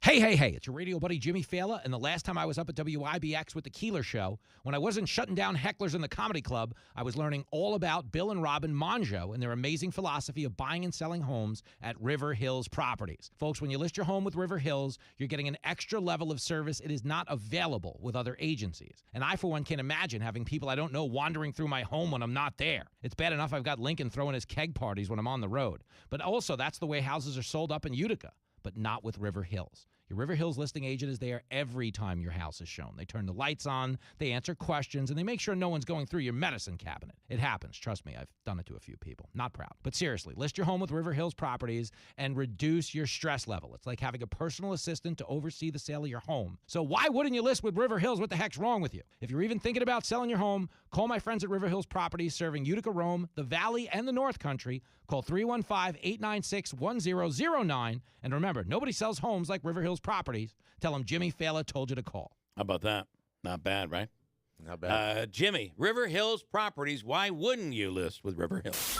WIBX 950 and 106.9 FM. This is Keeler. All right, Tom Carcone with the fire department is in. He's the Utica Fire Department Union. We're talking about budgetary issues and, of course, right now the increase in the health insurance and what it would cost each firefighter. Tom, good morning. Thanks for coming in. Good morning, guys. Thanks for having me. Yesterday, the mayor said that it was closer to, it wasn't 30%, maybe 23%. Turns out it's 30%. That's 30% correct. increase. Yeah, that's correct. And even the budget director confirmed that last night at the budget meeting. So what do you want? When can we get the deal? I mean, is there a way to put a deal together? The mayor implied that the offer that he presented that you guys didn't take. Is that true? Didn't even present it to the membership, he says. We couldn't present it to the membership because it didn't have protections for going self-insured. He negotiated with other unions. They even got language in their contracts that protected them to going to self-insurance. We had our own proposal, It was different from the others, and it wasn't recognized, and they weren't recognizing self-insurance as a concession at all, because they had already implemented it and put us in a disadvantage at the negotiation table. Just recently, we got an arbitrator's award that identified that they were putting us at a disadvantage during negotiations due to the fact that they had already implemented something that was on the negotiation table. The city tried to take advantage of that. They weren't acknowledging it as a concession. They didn't want to put the proper language that we were requesting into the contract, along with other things. They weren't really receptive to negotiations. The mayor didn't attend any of the negotiation meetings. He didn't meet with us once to discuss anything, so there's no opportunity for him to hear an explanation from us. It was always passed along, and I think there was a disconnect there. And since the arbitrator's award to go back to a fully funded plan, and that they violated our CBA and that they put us at a disadvantage, we haven't heard anything from the city, even though they recommended that they come back and get a deal done with us. We're not that far apart, and something can be done, but it does take two sides. The arbitrator ruled, I believe, in your favor, the fire department's favor, about a week ago. That's correct. 8 days ago, something like that. Here's a joke. Pick up the punchline. $6 million invested in Utica firehouses. That's a joke. Jeff, you've been to our fire stations. He must have us mixed up with Obelston or Bowers Construction or one of these other buildings that he's been dumping money into, because it sure isn't the fire stations. I mean, if you come through the fire stations, you tell me where $6 million has went into those stations. Maybe he's planning on it after he's gone, but there has been no $6 million investment into our fire stations. That's ridiculous to even hear. Is there a concern? I mean, we were supposed to get a foot of snow. I mean, how are these roofs going to hold up with a foot of snow on them, and then when it melts afterward? It's crazy how our guys are living. It was 47 degrees at Central Fire Station the other day, and the guys were there on a 24-hour shift, shivering in the bedrooms. I mean, 47 degrees inside the firehouse. Inside the firehouse. Wow. I mean, we would take care of a family and put them in Red Cross or find them other accommodations if they didn't have heat. And here we are working through that.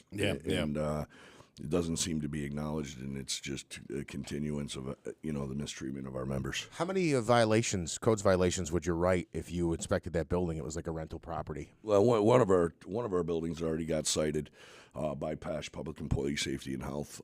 They had falling bricks from the side of the building, and that's our best fire station. They were just yesterday. They came through and they did a inspection at the central station. I'm expecting a lot of violations, serious violations. They're going to be coming back with a list, but they advised us that the violations will be serious and pretty extensive. Lance here said, I had a never say never moment. And he's not a big fan of Celeste's friend, but he said Celeste recently said that she would call for an external audit of the Utica Ambulance Service to see if it's better off being privatized. It's about time. Lance says, I will be donating to her campaign soon. Never say never, Jeff. I've been asking for this for years. Believe me, the firefighters don't want this information being made public. Do you want that information to be made public? There's going to be people that are dependent on those services, people that depend on the medical services in the city of Utica, the quick response of 4 minutes, that don't have a car to drive their families to the hospital, and they're getting emergency room service at their doorstep within 4 minutes. Any people that are dependent on that service, I don't see how they could support her. And if this guy's not concerned with it, go ahead and support her. But the people that are dependent on the service that we provide, rather than waiting for it to come from either Kunkel or from New Hartford at Edwards Ambulance and private ambulances without an extended period of time, then I don't see. Go ahead and support, but I don't see how, if you're dependent on those services, that you could even get behind a candidate that even talks like that. Well, I would just say, if from what you're saying, though, the audit would show that actually it should be 100%. We're $400,000 over what was expected to be earned. They put in $2.2 million that all goes to the general fund. We actually earned $2.6 million from our ambulance service this year. That all goes into the general fund. Our fire department, the budget has been stagnant. We're doing it with 124 guys, when in 2011 we had 132. So we're doing more work with less guys and bringing in more revenue to the city. If you do away with that ambulance, you're doing away with that $2.6 $1.6 million for the general fund, in addition to taking those services away from the constituents that are paying taxes for it. Tom, I'm sorry we got condensed today. I'm sorry, you got another? Go ahead. We got condensed today time-wise, but there was something important you wanted to share. Oh, yeah. How many listeners you got, Bill? I believe we're down to 3. No. I can't give you a number, but well, I would ask. I think we're doing okay. I would ask your listeners to just take a moment of time today. Whatever God it is you pray to, please say a prayer for our brothers and sisters in Buffalo, New York, Local 282. I'm a state representative. A lot of those guys are my friends, and I work closely with a lot of them. They lost a brother to the ultimate sacrifice in a really tragic and horrific accident. There's a video out there. Yeah. There's a video out there. If you take a look, it really shows, the risks that we take daily. But I ask you to keep our brothers and sisters from Local 282, our brother that's passed away, and his family in your prayers.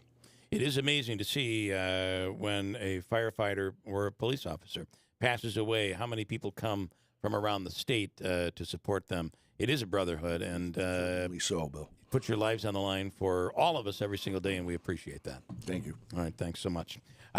Switch gears quickly, and I know we're backed up here this morning, and I apologize. John Decker on the line now. John, good morning.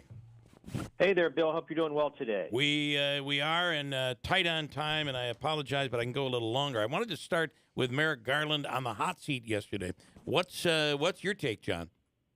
Well, my take was, for the most part, there wasn't much news out of yesterday. A lot of grandstanding by some senators questioning Merrick Garland. But there was a bit of news that I thought he made yesterday in response to a question from Chuck Grassley, Republican senator from Iowa. He said it would be a national security problem, those are his words, if Hunter Biden took money from a foreign government as a means to influence the Biden administration. That, to me, is some news made by Merrick Garland, the chief law enforcement officer of the United States, in his testimony yesterday before the Senate Judiciary Committee.